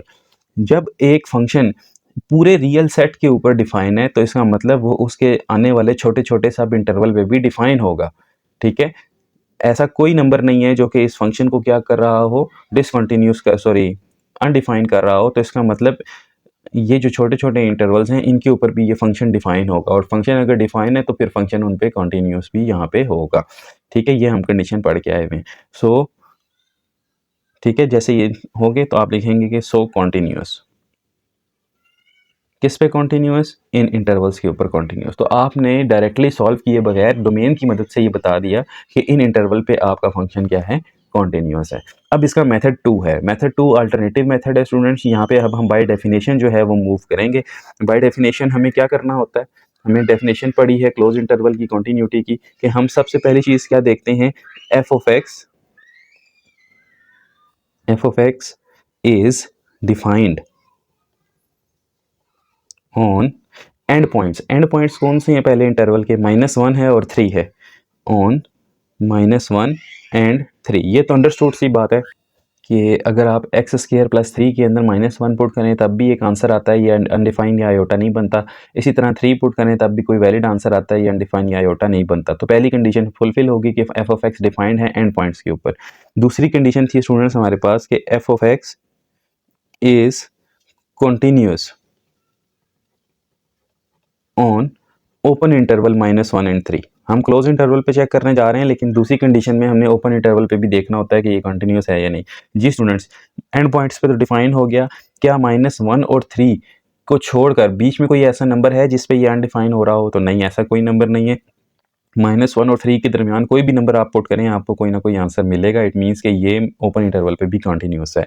Third condition students हमारे पास क्या थी कि हमने लिमिट चेक करनी है, right hand limit first number के ऊपर। तो हम लिखेंगे limit x approaches to -1 positive f of x is equals to limit x approaches to -1 positive f of x की जगह हम क्या लिखेंगे, एक्स स्क्वायर प्लस 1। अगर हम डायरेक्ट सब्स्टिट्यूशन ला पुट करते हैं तो उसके मुताबिक ये क्या बन जाएगा स्टूडेंट्स, हमारे पास -1 का स्क्वायर प्लस 1 और साथ एक और +1 है, तो ये बन जाएगा आपके पास 2, ठीक है।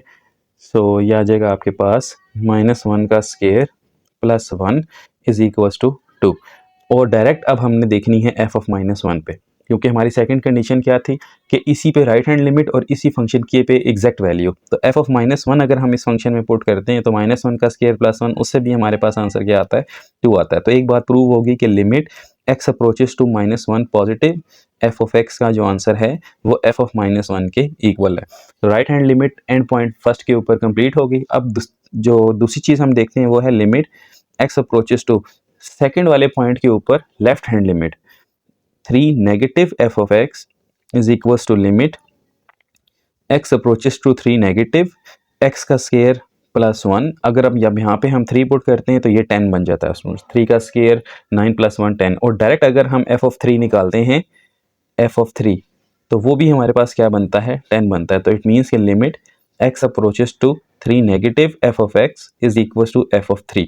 ये कंडीशन भी पूरी होगी, यानी limit x approaches to b negative f of x is equals to f of b, जो हमारे पास सेकंड कंडीशन थी वो भी पूरी होगी। अब सारी कंडीशंस इस पे पूरी हैं तो हम लिखेंगे सो f(x) इज कॉन्टिन्यूअस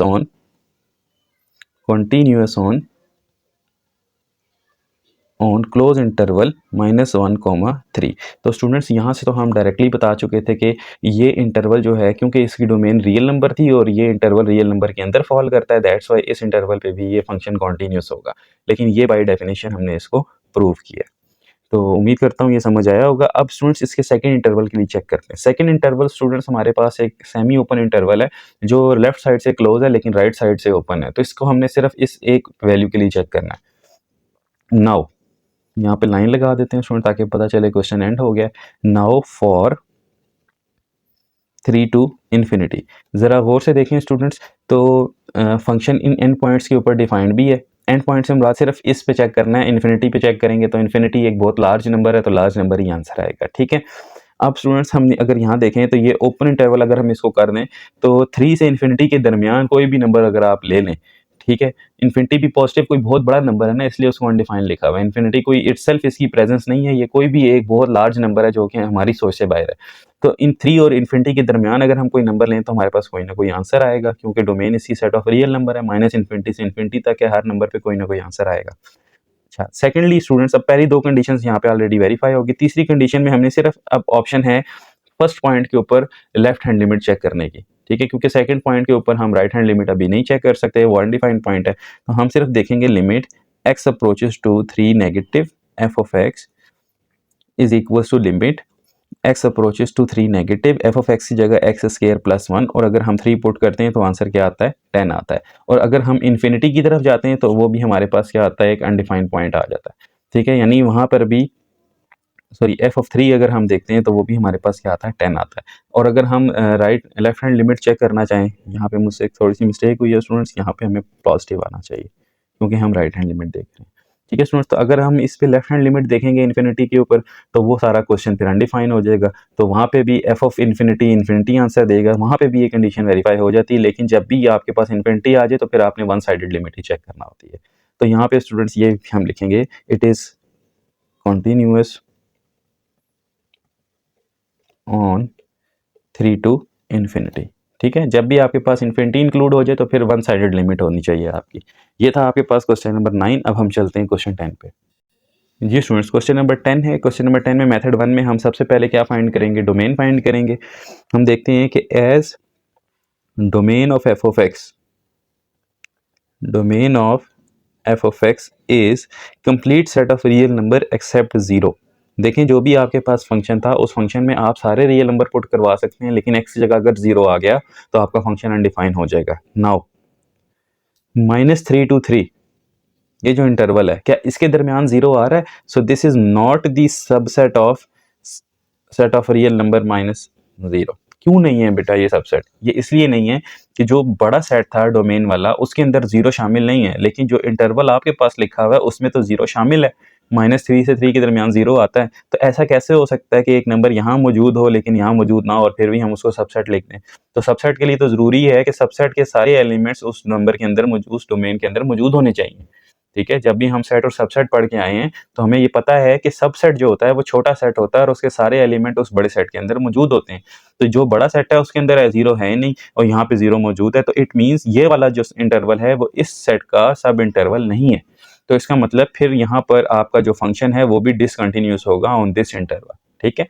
और ये जो है एंड 0 to 10, 0 to 10 जो है उसमें भी 0 शामिल नहीं है, तो ये सब इंटरवल है इस बड़े इंटरवल का, इसमें भी 0 शामिल नहीं है, ठीक है। इसमें भी 0 के अलावा सारे नंबर शामिल हैं, इसमें भी 0 के अलावा सारे नंबर 10 तक शामिल हैं। तो ये छोटा सेट है और ये बड़ा सेट है, ये सब इंटरवल है और ये इंटरवल है। तो अब हम यहाँ लिखेंगे so f of x is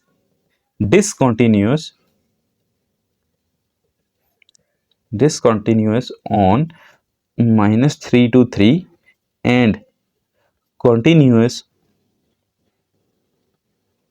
on 0 to 10, ठीक है स्टूडेंट्स। तो यहाँ पे आपका ये क्वेश्चन जो है वो एंड हो जाता है। अब चलते हैं इसके मेथड 2 की तरफ कि मेथड 2 में बाय डेफिनेशन हम इसको कैसे प्रूव करते हैं। जी स्टूडेंट, तो सबसे पहले हमने देखना है फॉर इंटरवल -3 to 3। जी स्टूडेंट्स, ओपन इंटरवल पे मैंने आपको क्या डेफिनेशन लिखवाई थी कि a function is continuous on open interval if it is continuous at every point in the interval कि एक फंक्शन जो है वो ओपन इंटरवल पे कॉन्टिन्यूस तब कहलाएगा जब वो उस इंटरवल के अंदर मौजूद तमाम पॉइंट्स के ऊपर डिफाइंड होगा, तमाम पॉइंट्स के ऊपर कॉन्टिन्यूस होगा। तो क्या पहली कंडीशन यहाँ फुलफिल हो रही है? पहली कंडीशन ही फुलफिल नहीं हो रही कि इस इंटरवल में एक पॉइंट 0 ऐसा है जहां पे आपका फंक्शन जो है वो अनडिफाइंड है। तो हम यहाँ लिखेंगे here f of x is undefined for x is equals to 0 which belongs to -3 to 3. So f of x is discontinuous on -3 to 3। तो पहली कहानी इसकी यहीं पे एंड हो गई। इसमें हम मजीद कंडीशन कोई चेक नहीं कर सकते कि कंडीशन क्या थी कि हर पॉइंट के ऊपर होना चाहिए। तो 0 एक ऐसा पॉइंट इस इंटरवल में मौजूद है जिसपे आपका फंक्शन जो है वो अनडिफाइंड फंक्शन था 1/x, तो वो अनडिफाइंड होता है। अब चलते हैं दूसरे इंटरवल की तरफ। Now 0 to 10। अब 0 to 10 एक ऐसा इंटरवल है जिसमें 0 ओपन साइड पे है, इसमें 0 खुद शामिल नहीं है, 0 से अगला कोई नंबर शामिल है और 10 खुद शामिल है। तो जब भी सेमी ओपन इंटरवल आए तो मैंने आपको बताया हुआ है कि हम क्या देखते हैं कि एंड पॉइंट्स पे, अब हम एंड पॉइंट्स पे चेक करते वक्त इस पॉइंट को शामिल नहीं करेंगे क्योंकि इस पॉइंट पे तो फंक्शन अनडिफाइंड है और ये खुद शामिल भी नहीं है। सिर्फ 10 पे देखेंगे कि फंक्शन डिफाइंड है या नहीं है। हम लिखेंगे f of x is defined on and point 10, ठीक है, 10 के ऊपर डिफाइंड है। इसके अलावा students open interval F of x is continuous on open interval 0 to 10। Yes, ये बात भी ठीक है। 0 और 10 को एक के अलावा इसके तमाम अंदर जितने भी नंबर हैं उन सब पे फंक्शन डिफाइन है। पहली कंडीशन। दूसरी कंडीशन, तीसरी कंडीशन क्या थी स्टूडेंट्स? तीसरी कंडीशन थी हमारे पास कि हमने अब एंड वाला पॉइंट सेकंड है, सेकंड पे हम लेफ्ट हैंड लिमिट चेक करते हैं। Limit x approaches to 10 negative f of x is equals to limit x approaches to 10 negative 1/x is equals to 1/10, और f ऑफ 10 भी चेक करेंगे तो उस पर भी आंसर 1/10 आएगा। तो इसका मतलब ये है, अब इस पे हम ये नहीं चेक कर सकते स्टूडेंट्स राइट हैंड लिमिट, क्योंकि ये ओपन इंटरवल है एक साइड से। तो मैंने आपको बताया था अगर सेमी ओपन इंटरवल आए तो फिर वन साइडेड लिमिट चेक होती है। तो हम यहाँ लिखेंगे it is continuous on 0 to 10। तो आप इस तरह से बाय डेफिनेशन भी इसको प्रूव कर सकते हैं। ठीक है स्टूडेंट्स, ये था क्वेश्चन नंबर 10। चलते हैं 11 पे। जी स्टूडेंट्स, नेक्स्ट है हमारे पास फंक्शन है 1/√x। तो सबसे पहले हमें इसकी डोमेन देखनी होगी। हम यहाँ देखते हैं कि एज फॉर डोमेन के लिए क्या होना चाहिए स्टूडेंट्स? यहाँ पे जो रूट के नीचे वाली चीज़ है x must be greater than 0। कैसे स्टूडेंट्स? देखें, अगर x यहाँ पे 0 हुआ तो अनडिफाइंड हो जाएगा, और x अगर यहाँ पे नेगेटिव हुआ तो आयोटा बन जाएगा। ना हम यहाँ पे नेगेटिव नंबर पुट कर सकते हैं रूट के नीचे, और ना ही हम 0 पुट कर सकते हैं इस पूरे फंक्शन के अंदर। तो हमारे पास जो ऑप्शंस हैं वो सारे के सारे ग्रेटर देन 0 नंबर हैं। तो हम यहाँ लिखेंगे सो डोमेन इज 0 to इन्फिनिटी। इसकी जो डोमेन है वो क्या है? 0 से इन्फिनिटी तक है। अब स्टूडेंट्स जो पहला इंटरवल दिया हुआ है, नाउ तो 1 to 4, मुझे बताएं क्या 1 से 4 तक इसके अंदर मौजूद हैं एलिमेंट्स? यस मौजूद हैं। 0 से इन्फिनिटी के अंदर अगर मैं लाइन ड्रा करूं तो ये 0 है अगर और ये इन्फिनिटी है, तो अंडरस्टूड सी बात है कि 1 से लेकर 4 तक के सारे एलिमेंट्स जो हैं वो इस इंटरवल का हिस्सा हैं। तो 1 से लेकर 4 तक सब सेट हुआ 0 से इन्फिनिटी का। तो एक फंक्शन अगर 0 से इन्फिनिटी पे डिफाइंड है तो 1 से 4 तक भी डिफाइंड होगा। तो yes continuous on this interval. अब अगर 1 से 9 की बात करें तो 0 से इन्फिनिटी तक सारे नंबर मौजूद हैं, तो 1 से 9 तक भी सारे नंबर इसके अंदर मौजूद होंगे। And 1 to 9 is also sub interval of 0 to infinity। ठीक है, so f of x is continuous on both intervals। ठीक है, दोनों इंटरवल्स पे ये कंटिन्यूस है। अब बाय डेफिनेशन देखते हैं कि क्या बाय डेफिनेशन ये कंटिन्यूटी वैलिड है या नहीं है। सबसे पहले हम देख रहे हैं 1 से 4 के लिए। तो स्टूडेंट्स एक बात तो अंडरस्टूड है, 1 से 4 तक या 1 पुट करें या 4 पुट करें, फंक्शन आपका डिफाइंड है, आपको आंसर देगा। ठीक है, तो हम यहाँ लिखेंगे f of x is defined. Defined का मतलब होता है कि 1 भी पुट किया जा सकता है और 4 भी पुट किया जा सकता है, दोनों सूरतों में आंसर आता है। ठीक है, आयोटा आंसर नहीं आना चाहिए या इन्फिनिटी आंसर नहीं आना चाहिए। f of x is defined, ठीक है, ऑन 1 and 4। दूसरी चीज क्या देखते हैं, f of x is continuous on open interval 1 से 4। 1 से 4 के दरमियान कोई भी नंबर आप पुट कर लें, फंक्शन की डोमेन के अंदर आते हैं, आप पुट करवा सकते हैं। ठीक है, दूसरी कंडीशन भी होगी। तीसरी कंडीशन में हम क्या करेंगे स्टूडेंट, सिर्फ राइट हैंड लिमिट चेक करेंगे 1 के ऊपर। थर्ड कंडीशन में हमारी क्या आएगी, limit x approaches to 1 positive f of x is equals to limit x approaches to 1 positive f of x की जगह हम क्या लिखेंगे 1 over square the root of x, और यहाँ पे आ जाएगा 1 ओवर रूट 1 यानी कि 1। और f of 1 अगर हम पुट करवाएं तो वो आ जाएगा 1 over square the root of 1 यानी कि 1। तो ये भी 1 है और डायरेक्ट लिमिट भी 1 है। सो कॉन्टिन्यूस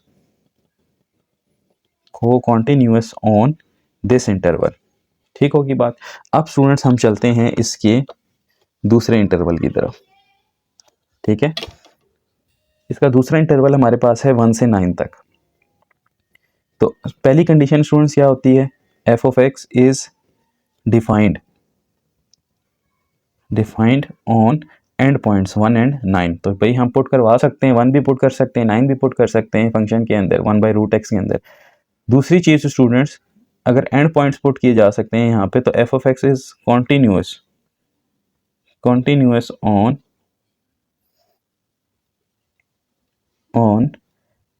1 to 9। ओपन इंटरवल पे भी कंटिन्यूस है, इस इंटरवल के अंदर भी हम सारे नंबर्स जो हैं वो पुट करवा सकते हैं। ठीक है, तीसरी कंडीशन में स्टूडेंट्स हम क्या करते हैं, अब क्योंकि ये क्लोज इंटरवल है तो 1 पे हमें राइट हैंड लिमिट चेक करनी है। Limit x approaches to 1 positive f of x is equals to limit x approaches to 1 positive f of x की जगह हम लिखेंगे 1 ओवर रूट x और ये बन जाएगा 1।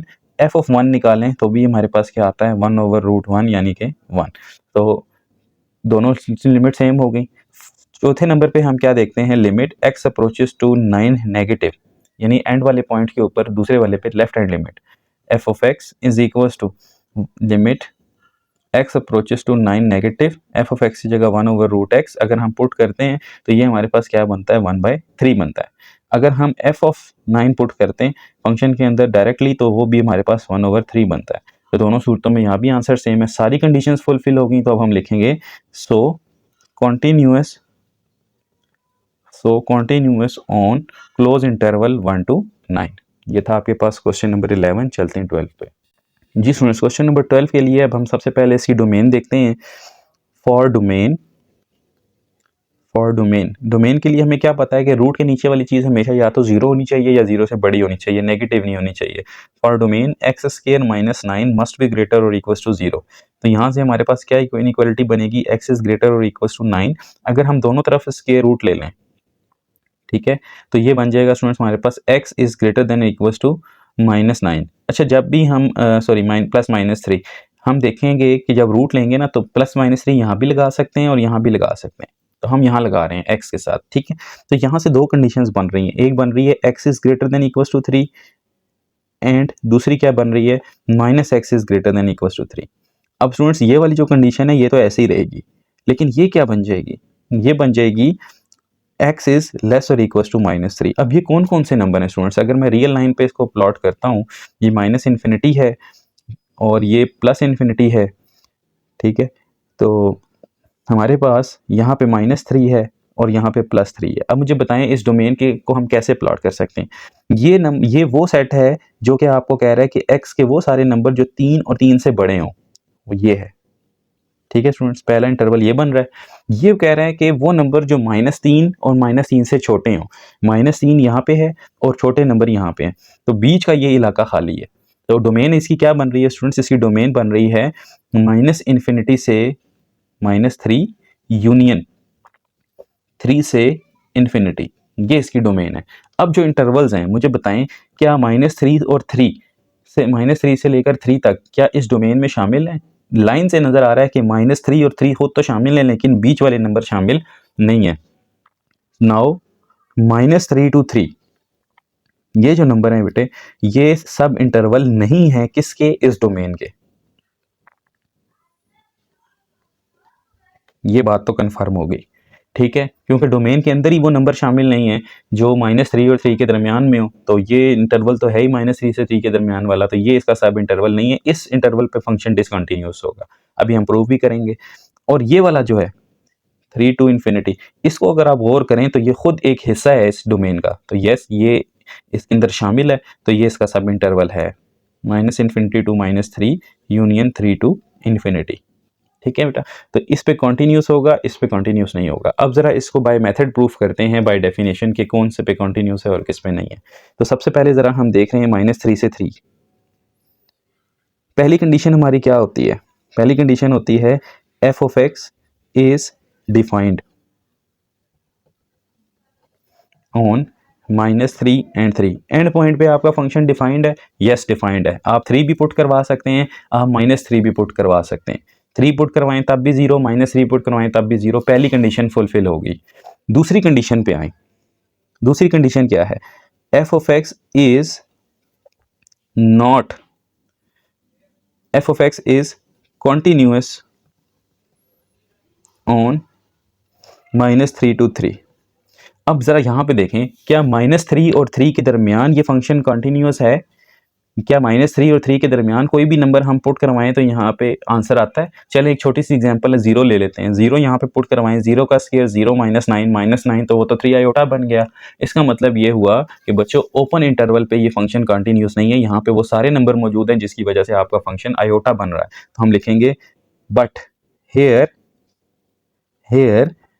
f of x is discontinuous on open interval -2 to 3 which leads to imaginary numbers। So f of x is discontinuous on -3 to 3। बच्चों अगर एक भी कंडीशन फुलफिल ना हुई तो फंक्शन डिसकंटिन्यूस हो जाता है। तो ये हम स्टार्ट में भी प्रूव कर आए थे, क्योंकि ये इंटरवल डोमेन का सबसेट नहीं बनता, इसलिए इस पे डिसकंटिन्यूस है और बाय डेफिनेशन भी ये क्या हो गया, डिसकंटिन्यूस हो गया। अब हम चलते हैं इसकी ज़रा सेकंड इंटरवल को देखते हैं। जी स्टूडेंट्स, इसका सेकंड इंटरवल क्या है हमारे पास? सेकंड इंटरवल है हमारे पास 3 to इन्फिनिटी, 3 to इन्फिनिटी।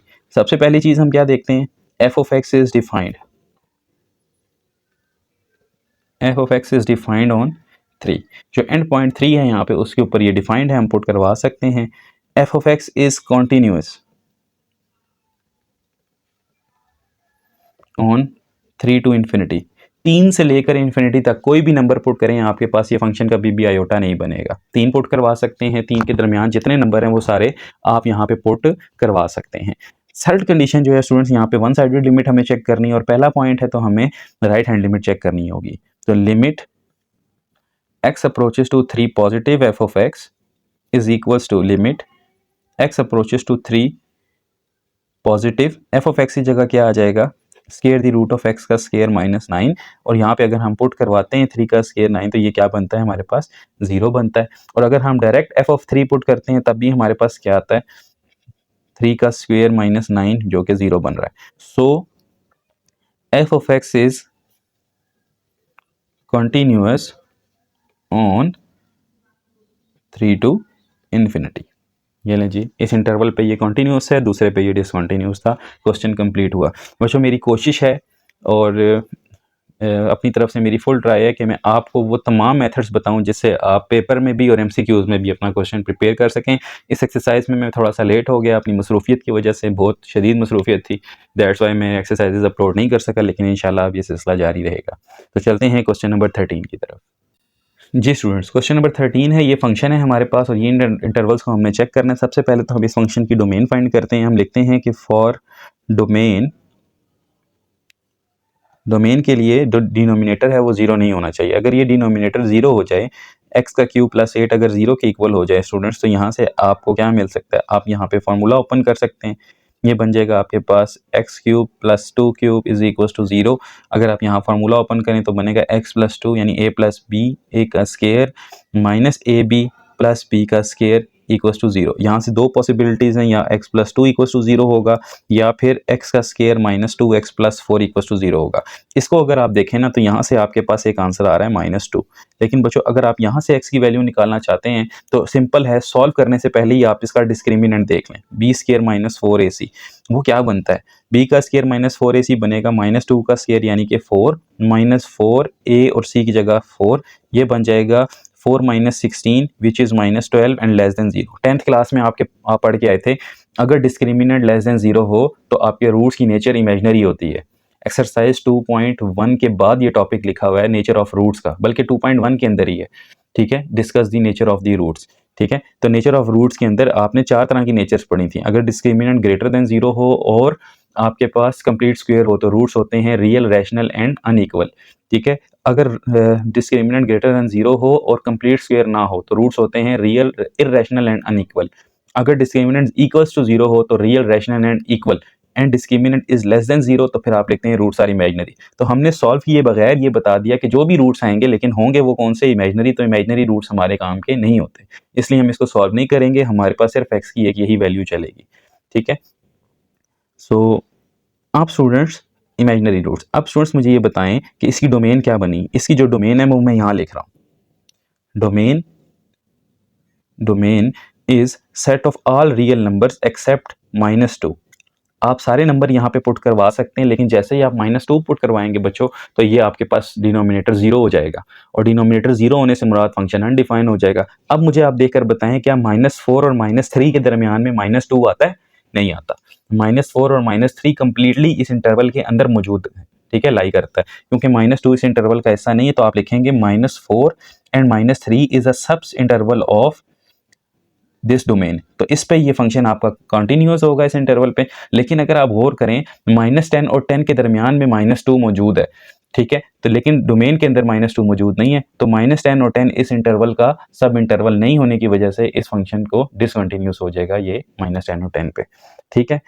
सो अब जगह नहीं है हमारे पास, लेकिन मैंने आपको वर्बली बता दिया कि इस इंटरवल में -2 मौजूद है, वो इसका सब इंटरवल नहीं है, दैट्स वाई इस इंटरवल पे फंक्शन डिसकंटिन्यूअस है और इस पे कंटिन्यूअस है। अब इसको बाय डेफिनेशन प्रूव करते हैं, ठीक है। पहली जो चीज़ है हमने देखनी है -4 से -3 पे क्या एंड पॉइंट्स के ऊपर आपका फंक्शन डिफाइंड है। अगर आप -4 पुट करें तो आंसर मिलता है, -3 पुट करें तब भी आंसर मिलता है। तो पहली कंडीशन है आपके पास f of x is defined, ठीक है, -3 एंड -4। दूसरी condition students, f of x is continuous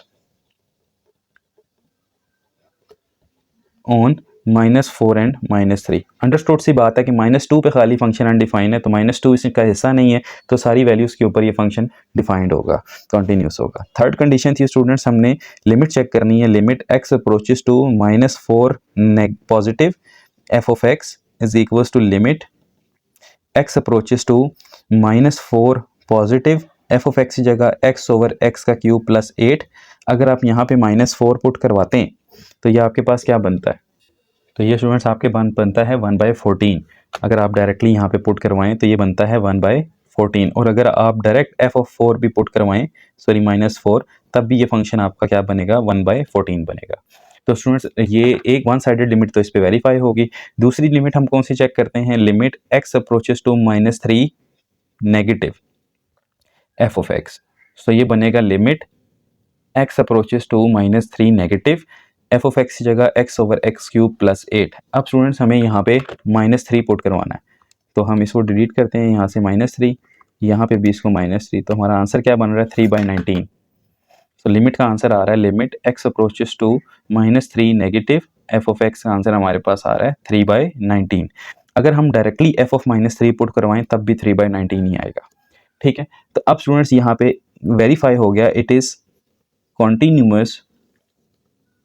continuous on -4 to -3, एक इंटरवल पे कॉन्टिन्यूटी आ गई। नाउ फॉर -10 to 10, देखिए स्टूडेंट्स पहली कंडीशन वेरीफाई है कि एंड पॉइंट्स के ऊपर फंक्शन डिफाइंड है, आप -10 भी पुट करवा सकते हैं, आप 10 भी पुट करवा सकते हैं। फर्स्ट कंडीशन तो वेरीफाई होगी, दूसरी कंडीशन जो है वो वेरीफाई नहीं होगी।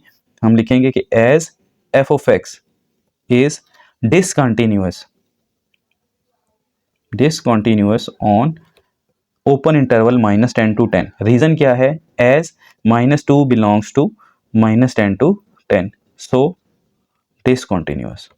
ठीक है स्टूडेंट्स, क्योंकि दूसरी कंडीशन वेरीफाई नहीं हुई, -2 जो है वो इस इंटरवल से बिलोंग करता है, और -2 वो नंबर है जो आपके इस वाले फंक्शन को अनडिफाइन कर रहा है। तो -2 एक भी नंबर अगर ऐसा आ गया जिस पे फंक्शन अनडिफाइन है, तो पूरे इंटरवल पे फंक्शन जो है वो डिसकंटिन्यूअस हो जाता है। मैं उम्मीद करता हूँ आपको ये क्वेश्चन समझ आ गया होगा। अब हम चलते हैं इसके क्वेश्चन नंबर 14 की तरफ।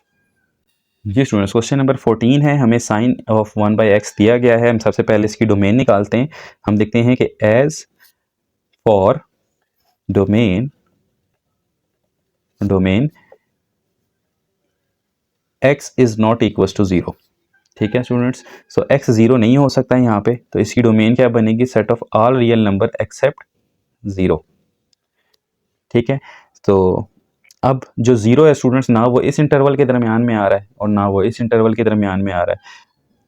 Also 0 does not belongs to 1/π to 5 and 0 does not belongs to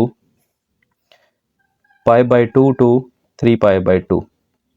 So on both intervals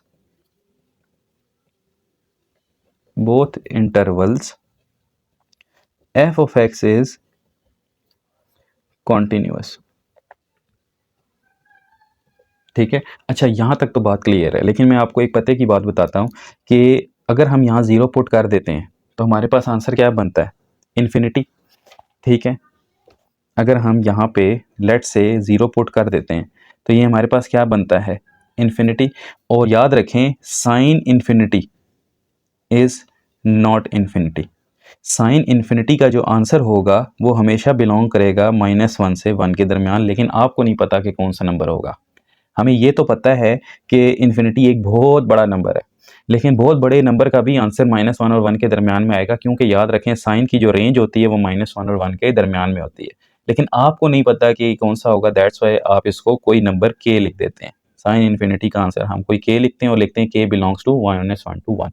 तो ये एक छोटा सा MCQ टाइप मैंने आपको बता दिया है कि साइन इन्फिनिटी का आंसर इन्फिनिटी नहीं होता। साइन इन्फिनिटी का आंसर कोई नंबर के होता है जो कि -1 से 1 के दरमियान में लाया करता है, बिकॉज साइन की जो रेंज है वो हमेशा -1 और 1 के दरमियान में होगी। आप जितना भी मर्जी बड़ा नंबर ले लें, उसका आंसर कभी भी -1 और 1 के दरमियान में रहेगा, कभी भी इससे बाहर नहीं जाएगा। ठीक है, एनी हाउ अब यहाँ पे हम इसको मेथड 2 के मुताबिक सॉल्व करते हैं। तो दोनों नंबर्स के इंटरवल्स के ऊपर कॉन्टीन्यूअस है, तो चलिए चेक करते हैं कि क्या दोनों पे कॉन्टीन्यूअस आता है। पहले हम देखते हैं 1/π से 5 के दरमियान। तो पहली चीज़ number 1, f(x) is defined on end points. End points के ऊपर फंक्शन डिफाइंड है, दोनों पॉइंट्स पुट किए जा सकते हैं। 5 ना भी करें, 5 से कोई सा छोटा नंबर पुट कर लें, यहाँ पे पुट किया जा सकता है 0 के अलावा। दूसरी चीज़, f(x) is continuous on 1/π to 5, 1/π से 5 के दरमियान में फंक्शन कॉन्टीन्यूअस है। तीसरी चीज़ स्टूडेंट्स जो हमने चेक करनी है वो है right hand limit. Limit x approaches to 1/π positive f of x is equals to limit x approaches to 1/π positive f of x की जगह हम लिखेंगे sign of 1/x। Ji put करवाएं यहाँ पे तो ये बनेगा साइन ऑफ 1/1/π और आपको पता है कि इसका आंसर क्या आ जाएगा आपके पास साइन ऑफ पाई। ठीक है, और साइन पाई को अगर आप लिखना चाहें साइन 180 तो 0 आप लिख सकते हैं, नहीं तो साइन पाई रहने दें। अब f ऑफ 1/π डायरेक्ट चेक करते हैं तो ये आ जाएगा साइन ऑफ 1/1/π। यहाँ से भी आंसर आपके पास क्या आ रहा है साइन ऑफ पाई आ रहा है। ठीक है, ये थर्ड पे जो है वो फर्स्ट पे चला जाएगा। सो इसका मतलब so continuous on this semi open interval. ठीक है स्टूडेंट्स, एक कॉन्टीन्यूटी चेक हो गई। दूसरे के लिए अब हम यहाँ पे चेक करते हैं। जी दूसरा इंटरवल हमारे पास क्या था? दूसरा इंटरवल था हमारे पास π/2 से 3π/2 यानी कि 90 से 270 डिग्री। तो पहली कंडीशन स्टूडेंट्स हमारे पास f ऑफ x डिफाइंड है।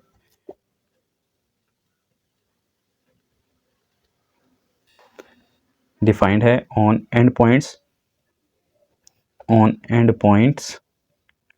π/2 एंड 3π/2 इन दोनों पॉइंट्स के ऊपर डिफाइंड है।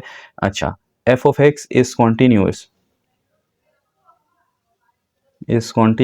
ऑन π/2 से 3π/2। इस ओपन इंटरवल पे भी कॉन्टीन्यूअस है।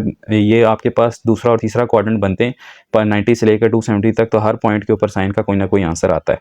थर्ड जो हमने चेक करना है वो है right hand limit on π/2। Limit x approaches to π/2 positive f of x is equal to limit x approaches to π/2 positive f of x की जगह हम लिखेंगे साइन ऑफ 1/π। तो यहाँ आ जाएगा स्टूडेंट्स आपके 1/x, यहाँ पे आ जाएगा साइन ऑफ 1/π/2। ठीक है, तो this will become sine of 2/π। ठीक है स्टूडेंट्स, उम्मीद है समझ आ रही होगी आपको कि x की जगह हमने π/2 पुट किया, 2 यहाँ पे ऊपर चला गया तो साइन 2/π। अगर आप डायरेक्टली f ऑफ π/2 पुट करते हैं तो यहाँ से भी आपका आंसर साइन ऑफ 2/π आता है। तो इससे तो left hand limit right hand limit equal आ गई। अब स्टूडेंट जो फोर्थ है हमारे पास कंडीशन, उसमें हमने लेफ्ट हैंड लिमिट चेक करनी होती है ऑन सेकंड एंड पॉइंट। तो f ऑफ पहले मैं डायरेक्ट वैल्यू निकाल लेता हूँ तो ये बनेगी साइन ऑफ 2/3π।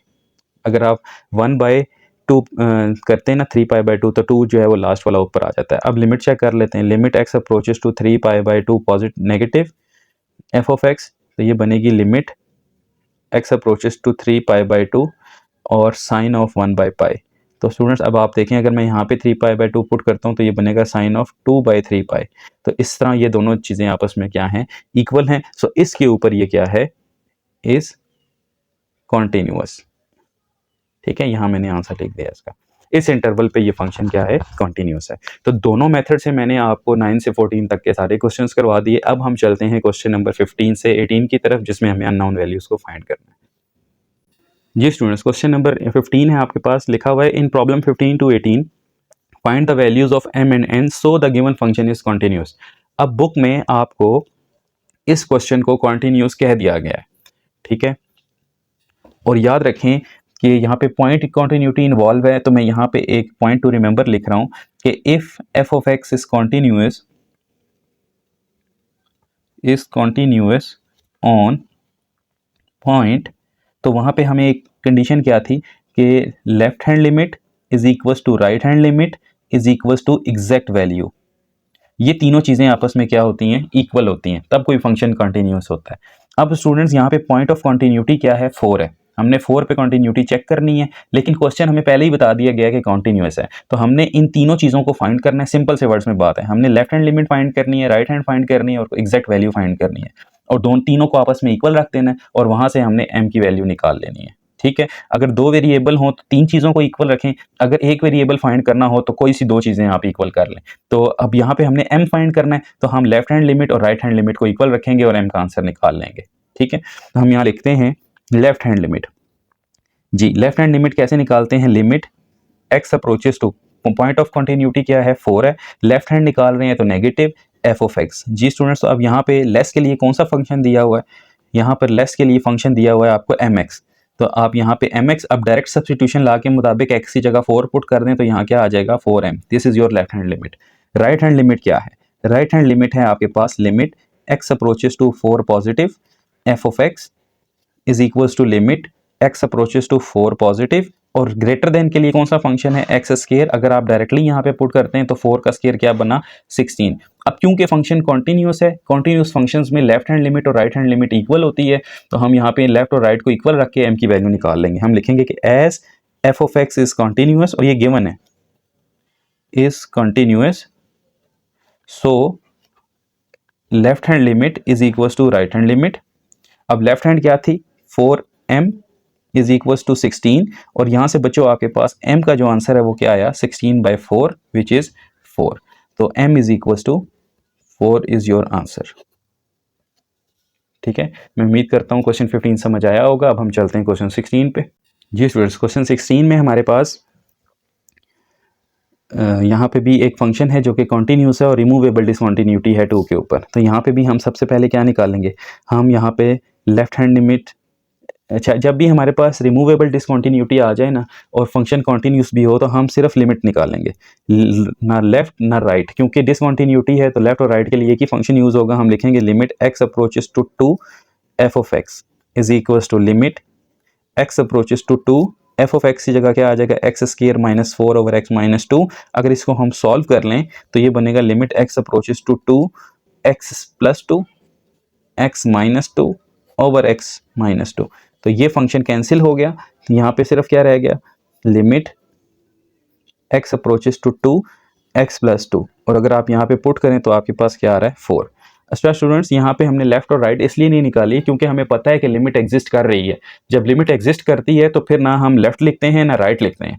ठीक है, हम एक ही सिंपल सा इसकी लिमिट निकाल लेते हैं, और यहाँ पे दूसरी वजह लेफ्ट लेस और ग्रेटर का साइन भी नहीं है, तो इसलिए हमने सिर्फ और सिर्फ लिमिट निकाल ली है। तो ये लिमिट का आंसर है। अब एग्जैक्ट वैल्यू के लिए क्या है? एफ ऑफ 2 पे हमारा आंसर क्या है? m है। हमने ये पढ़ा हुआ है कि फंक्शन अगर कॉन्टिन्यूस हो तो लिमिट जो है, ठीक है, limit x approaches to 2 f of x equal होती है किसके? एग्जैक्ट वैल्यू के। ये तो तीसरी कंडीशन है कंटिन्यूटी की, और कंटिन्यूस है ये फंक्शन। तो अब इसका आंसर क्या निकाला था हमने? वो था 4, और एफ ऑफ 2 पे आंसर क्या था? m। तो यहाँ से पता चल गया कि m का आंसर भी क्या आ रहा है? 4 आ रहा है। चलते हैं नेक्स्ट क्वेश्चन 17 पे। जी स्टूडेंट्स, क्वेश्चन नंबर 17 में अब अगर आप देखें तो m और n दो वेरिएबल्स हैं। तो मैंने स्टार्ट में बताया था अगर दो वेरिएबल्स हों तो आपने लेफ्ट लिमिट, राइट लिमिट और एग्जैक्ट वैल्यू तीनों को आपस में इक्वल रखना है। तो सबसे पहले हम यहाँ पे इसकी लेफ्ट हैंड लिमिट निकालते हैं। लेफ्ट हैंड लिमिट क्या होगी? Limit x approaches to 3 negative f of x is equals to limit x approaches to 3 negative f of x की जगह क्या आ जाएगा? mx। और यहाँ पे अगर हम डायरेक्ट सब्सटीट्यूशन ला पुट करते हैं तो आंसर आता है 3m। ये आपकी लेफ्ट लिमिट हो गई। राइट हैंड लिमिट क्या होगी?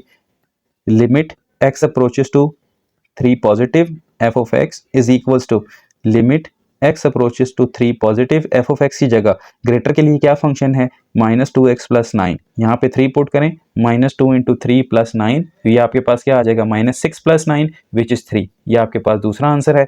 एग्जैक्ट आंसर क्या है? एफ ऑफ 3 के ऊपर, एफ ऑफ 3 पे आंसर है n। ये तीसरा आंसर है। तो जब भी फंक्शन कॉन्टिन्यूस हो तो लेफ्ट, राइट और कॉन्स्टेंट वैल्यू आपस में इक्वल होती है। तो हम लिखते हैं कि as f of x is continuous so left hand limit is equals to right hand limit is equals to exact value। so left hand का आंसर क्या था स्टूडेंट? 3m, right hand का था 3, और इसका आंसर क्या था? n। अब बारी बारी पेयर वाइज इक्वल रख लें। यहाँ से 3m इज इक्वल्स टू 3 भी बनता है, और यहाँ से 3 इज इक्वल्स टू n भी बनता है। तो n का तो आंसर आ गया, m का निकाल लेते हैं। m का आंसर होगा 3/3 यानी कि 1। So m is equals to 1 and n is equals to 3। आपके पास ये आंसर आ गए। चलते हैं इसके नेक्स्ट पार्ट पे। जी स्टूडेंट्स, क्वेश्चन नंबर 18 है हमारे पास कि f of x is equals to m x minus n when x less than 1। यहाँ पे भी m और n दो वैल्यूज़ हैं, दैट्स वाई हम तीन चीज़ें फाइंड करेंगे। हम सबसे पहले लेफ्ट हैंड लिमिट फाइंड करते हैं। लेफ्ट हैंड लिमिट हमारे पास क्या है? Limit x approaches to 1 negative f of x is equals to limit x approaches to 1 negative m x minus n, और अगर हम लिमिट पुट करवाएं इसमें डायरेक्ट सब्स्टिट्यूशन ला के मुताबिक, तो x की जगह अगर हम 1 पुट करवा दें तो m माइनस एन, ये आपके पास पहला आंसर है। अच्छा, डायरेक्ट सब्स्टिट्यूशन ला ये होता है कि हम देखने में तो ये पुट करवाते हैं, लेकिन हम इक्वल की जगह इसको अप्रोचेस पढ़ते हैं। हम पढ़ते हैं कि as x approaches to 1 our answer approaches to m minus n. ठीक है, इसी तरह राइट हैंड लिमिट है, यहाँ पे आ जाएगा limit x approaches to 1 positive f of x। So 1 positive के लिए हमारे पास कौन सा फंक्शन है, राइट हैंड लिमिट के लिए कौन सा फंक्शन दिया हुआ है, वो दिया हुआ है हमें 2mx प्लस n। तो ये आ जाएगा स्टूडेंट्स हम आपके पास 2m plus n। This is your second answer. और कांस्टेंट वैल्यू हमें क्या दी हुई है, f ऑफ 1 विच इज़ 5। ठीक है, अब क्योंकि लेफ्ट राइट और कांस्टेंट आपस में इक्वल होते हैं, left hand limit is equal to right hand limit is equal to constant number, तो तीनों को आपस में इक्वल रख दें। राइट हैंड लिमिट क्या है, m minus n, right hand क्या थी 2m प्लस n, और कांस्टेंट क्या थी, वो आपके पास 5। यहाँ से आपके पास जो इक्वेशंस बनती हैं वो हैं स्टूडेंट्स 2m प्लस n, वो भी 5 के इक्वल है, और m माइनस n भी किसके इक्वल है, 5 के इक्वल है। अगर आप इन दोनों इक्वेशंस को सॉल्व करें तो ये कैंसिल हो जाती है, 2m प्लस m 3m, और 5 प्लस 5 10 आ गया। m का आंसर क्या आया, 10/3, एक आंसर निकल आया। अब यही m आप इन दोनों में से किसी एक में पुट कर सकते हैं। आप चाहें तो सेकंड में कर लें, सेकंड में पुट करते हैं तो m माइनस एन किसके इक्वल था, 5 के। m की जगह क्या आ जाएगा, 10/3 minus n is equal to 5। यहाँ से आपके पास n का जो आंसर होगा वो है 10/3 minus 5 is equal to n। अगर आप इसको सॉल्व कर लें कॉपी के ऊपर तो 3 5 15, 10 माइनस 15/3 एलसीएम ले लें तो आपके पास जो n का आंसर है स्टूडेंट्स वो होगा -5/3। तो इस तरह से आप m और n ये दोनों आंसर निकाल सकते हैं। ये था आपके पास क्वेश्चन नंबर 18। अब हम चलते हैं क्वेश्चन नंबर 19 की तरफ। जी स्टूडेंट, क्वेश्चन नंबर 19 पे जाने से पहले मैं आपके साथ एक थ्योरम डिस्कस करना चाहता हूँ जिसका नाम है इंटरमीडिएट वैल्यू थ्योरम। ठीक है, और इसकी इंस्पायरेशन हम लेंगे क्वेश्चन नंबर 19 के अंदर, फिर इंशाल्लाह हमें अंदाज़ा हो जाएगा कि हम किस तरह से क्वेश्चन नंबर 19 को लेकर चल रहे हैं। आप तसल्ली से पहले इंटरमीडिएट वैल्यू थ्योरम को देखिएगा कि ये है क्या चीज़। इंटरमीडिएट वैल्यू थ्योरम बेसिकली एक ऐसा थ्योरम है जो कि हमें किसी फंक्शन के आंसर के बारे में बताता है किसी क्लोज इंटरवल के अंदर से। ठीक है, हम लिखते हैं कि a function f of x has root और सॉल्यूशन, दोनों एक ही चीज़ें हैं। एक फंक्शन एक का एक रूट हो सकता है, एक सॉल्यूशन हो सकता है इफ अगर f of x solution in interval a b, if किसी इंटरवल में से किसी फंक्शन का सॉल्यूशन एग्जिस्ट कर सकता है अगर कौन कौन सी कंडीशंस हैं जो वेरीफाई हों। अगर if f of x is continuous on closed interval a b के अंदर से किसी फंक्शन f of x का एक सोल्यूशन तब एग्जिस्ट करता है जब वो फंक्शन क्या हो, कॉन्टिन्यूस हो, and f of a greater हो 0 के, उसी वक्त f of b का जो साइन है वो लेस हो, और f of a का साइन अगर लेस है 0 से तो उसी वक्त f of b का साइन जो है वो क्या हो, ग्रेटर हो 0 से। दिस इंप्लाइज यहाँ पर एक ऐसी वैल्यू एग्जिस्ट करेगी c जिस पे फंक्शन का आंसर क्या होगा, 0 होगा, और c जो है वो बिलोंग करेगा a और b में से। ठीक है स्टूडेंट्स, सादी सी स्टेटमेंट है, सिंपल सा इसका एक क्राइटेरिया है कि किसी भी फंक्शन का कोई सॉल्यूशन एग्जिस्ट करेगा किसी इंटरवल में से अगर वो फंक्शन उस इंटरवल पे कॉन्टिन्यूअस हो, क्लोज इंटरवल पे कॉन्टिन्यूअस हो, और उसके एंड पॉइंट्स के ऊपर फंक्शन अपने साइंस को चेंज कर रहा हो। साइंस को चेंज करने से मुराद अगर आप a पुट करते हैं तो पॉजिटिव आंसर आता है, तो b पुट करने से नेगेटिव आंसर आए, यानी प्लस माइनस कंडीशन चले या माइनस प्लस कंडीशन चले, तो फिर बच्चों एक नंबर a b के दरमियान c ऐसा होगा जिस पे आंसर एग्जैक्टली 0 होगा। देखें, a पे पॉजिटिव b पे नेगेटिव, तो फिर इनके दरमियान में एक ऐसा होगा जिस पे आंसर 0 आ रहा होगा, और वही c आपका सोल्यूशन होगा। ठीक है, अगर हम इसको ग्राफ में देखें तो वो ग्राफ इसका कुछ यूं बनेगा। देखें, पॉजिटिव अगर आंसर हो तो यहाँ पे बनेगा, अगर नेगेटिव आंसर हो तो यहाँ से नीचे की तरफ आएगा। तो एक पॉइंट ऐसा यहाँ पे लाजमी होगा जहाँ पे आंसर क्या होगा, 0 होगा। वो पॉइंट एक्स एक्सिस का पॉइंट होगा क्योंकि वहाँ पे y का आंसर 0 होता है। ठीक है स्टूडेंट्स, तो इसको हम सोल्यूशन पॉइंट कहते हैं। तो ए और बी के दरमियान एक सी ऐसा एग्जिस्ट करेगा। अब ये कंडीशन है, अगर आपने कहना हो कि किसी फंक्शन का किसी इंटरवल में सोल्यूशन एग्जिस्ट करता है, तो फिर आपने वहाँ पे दो काम करने हैं। आपने उस फंक्शन को उस इंटरवल पे कॉन्टीन्यूस शो करवाना है, आपने उस फंक्शन को उस इंटरवल के एंड पॉइंट्स के ऊपर उसके साइंस को लेस और ग्रेटर शो करवाना है। अगर आप ये करवाने पे कामयाब हो गए तो आप कहेंगे कि देखें, एक पे पॉजिटिव आंसर आ रहा है, एक पे नेगेटिव आंसर आ रहा है। ज़रूरी नहीं है कि पहले पे पॉजिटिव आए, बस अल्टरनेट साइन होने चाहिए। तब अल्टरनेट साइन के बाद आप कहेंगे कि भाई यहाँ पे इंटरमीडिएट वैल्यू थ्योरम के मुताबिक एक सी एग्जिस्ट करता है जिसमें आंसर एग्जैक्टली जीरो होगा और वही आपका सोल्यूशन है। अब हम चलते हैं ज़रा क्वेश्चन 19 के ऊपर। क्वेश्चन 19 क्या कहता है? आपको एक फंक्शन दिया गया है, एक इक्वेशन दी गई है और कहा गया है has a solution in the interval -3 and 4। एक ओपन इंटरवल है, इस ओपन इंटरवल के अंदर आपका एक सॉल्यूशन लाजमी एग्जिस्ट करेगा इस इक्वेशन का, ये हमने प्रूव करना है। ओके, तो सबसे पहला काम हम क्या करेंगे यहाँ पे? अभी मैंने आपको सिखाया है कि आपने इसको क्या प्रूव करना है, क्लोज इंटरवल पे इसको कॉन्टिन्यूस प्रूफ करना है। ठीक है, अच्छा, उस काम से भी पहले हम जरा इस पे बिहेवियर चेक करते हैं। ठीक है, पहले आप मुझे ये बताएं कि अगर हम यहाँ पे -3 पुट कर दें रफली, अभी हम क्वेश्चन को सॉल्व नहीं कर रहे, हम सिर्फ बिहेवियर चेक कर रहे हैं फंक्शन का कि बिहेवियर कैसा होगा। ठीक है, देखें, first we check the behaviour of f of x on end points. पहले मैं आपको बिहेवियर समझाऊंगा, उसके बाद इंटरमीडिएट वाली थ्योरम पे लाके सॉल्यूशन की तरफ जाएंगे। First we check the behaviour of f of x on end points -3 and 4। ठीक है, एंड पॉइंट्स -3 और 4 पे। अच्छा, एक बात याद रखें कि -3 के ऊपर ये फंक्शन एग्जैक्टली अनडिफाइन है और 4 के ऊपर भी ये फंक्शन एग्जैक्टली अनडिफाइन है। ठीक है, ज़रा हम -3 के ऊपर ज़रा इसका बिहेवियर चेक करते हैं। ठीक है, लेकिन ये हमें पता है कि -3 और 4 के दरमियान कोई भी नंबर पुट किया जा सकता है, ये तो अंडरस्टूड है। -3 नहीं पुट किया जा सकता, 4 नहीं पुट किया जा सकता, उसके दरमियान के नंबर पुट किए जा सकते हैं, लेकिन फिर भी हम एंड पॉइंट्स के ऊपर ही बिहेवियर देखने जा रहे हैं। हम देखते हैं कि एज x अप्रोचेस टू -3, हम कहते हैं कि जब जब हमारा x जो है वो -3 को अप्रोच करेगा, अगर मैं यहाँ पे -3 पुट करता हूँ स्टूडेंट्स, देखिए मैं पूरा फंक्शन आपके सामने यहाँ बनाता हूँ। x -3 नहीं है, लेकिन -3 को अप्रोच कर रहा है। ठीक है, -3 की तरफ जा रहा है। अब -3 की तरफ कैसे जा सकते हैं हम इस इंटरवल में? 4 से तो आ नहीं सकते। -3 की तरफ जाने से मुराद हम यहाँ पे -2 पुट कर सकते हैं, -2.5 पुट कर सकते हैं, -2.9 पुट कर सकते हैं, यानी 3 के बहुत ज़्यादा करीब कोई नंबर पुट कर लें। लेट्स से हम -2 पुट कर लेते हैं। अगर मैं यहाँ पे -2 पुट करता हूँ इस फंक्शन में, एज एक्स अप्रोचेस टू -3, हम -3 की तरफ आ रहे हैं।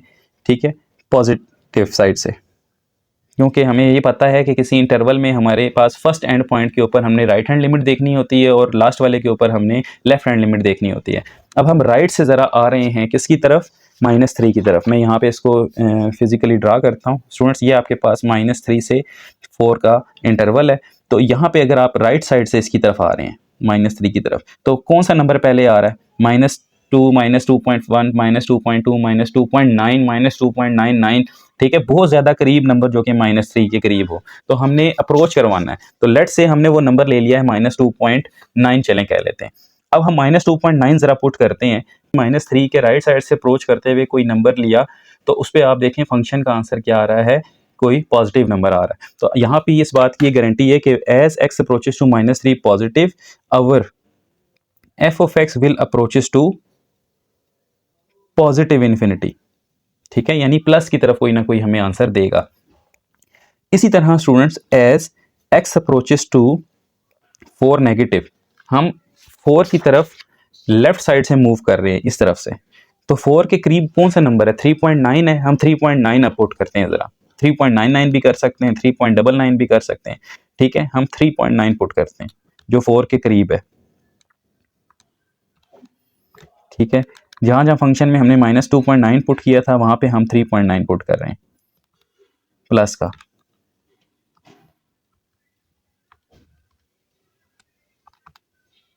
तो स्टूडेंट्स इससे अगर आप देखें तो हमारा आंसर बहुत बड़ा आ रहा है लेकिन नेगेटिव की तरफ आ रहा है। तो ये इस बात की एश्योरिटी है कि जब आपका x जो है वो अप्रोच करेगा किसको, 4 की तरफ, तो आपका जो फंक्शन है वो अप्रोच करेगा बहुत बड़े आंसर लेकिन नेगेटिव की तरफ। ये अंडरस्टूड सी एक बात हो गई, ठीक है। अब ये तो हमने बिहेवियर चेक कर लिया, लेकिन बच्चों अभी हमने पढ़ा था कि इंटरमीडिएट वैल्यू थ्योरम जो क्लोज इंटरवल के लिए वेरीफाई होता है, ठीक है। तो हम यहाँ पर इसका कोई क्लोज इंटरवल ले लेते हैं। लेट ए बी, हमने कोई ए बी ले लिया जो कि सब इंटरवल है किसका, -3 और 4 का, ठीक है। अब यहां पे हम लिखेंगे इज सब इंटरवल, सब इंटरवल कौन सा है, क्लोज सब इंटरवल है, क्योंकि इंटरमीडिएट वैल्यू थ्योरम जो है वो ओपन के लिए नहीं होता। क्वेश्चन आपको ओपन पे दिया हुआ है, लेकिन अब आपने ओपन पे प्रूफ करने के लिए इसमें से ही कोई एक छोटा सा सब इंटरवल आपने ले लिया। अब देखें छोटा सा सब इंटरवल कैसा हो सकता है बच्चों, -3 से 4 के दरमियान आप छोटा सा कोई इंटरवल ले लें, जैसा कि -2.9 से 3.99 तक, ठीक है। ओके, एंड पॉइंट्स तो वैसे भी शामिल नहीं है, तो हमने एक लो सब इंटरवल ले लिया ए बी। अब हमने ये बताना था सच दैट, अब बच्चों देखें हमने चेक किया था 3 के ऊपर आंसर -2.9 लेके और 4 के लिए आंसर 3.9 लेके। तो ए और बी तो ऑलरेडी हम चेक कर चुके हैं। हम एज्यूम कर लेते हैं कि ए हमारे पास -2.9 था और बी हमारे पास 3.9 था। तो हमारा बिहेवियर कैसा आ रहा था, जब हमने 2.9 पुट किया f ऑफ -2.9, तो हमारे पास आंसर क्या आया, पॉजिटिव। पॉजिटिव को हम क्या लिखते हैं, ग्रेटर देन 0।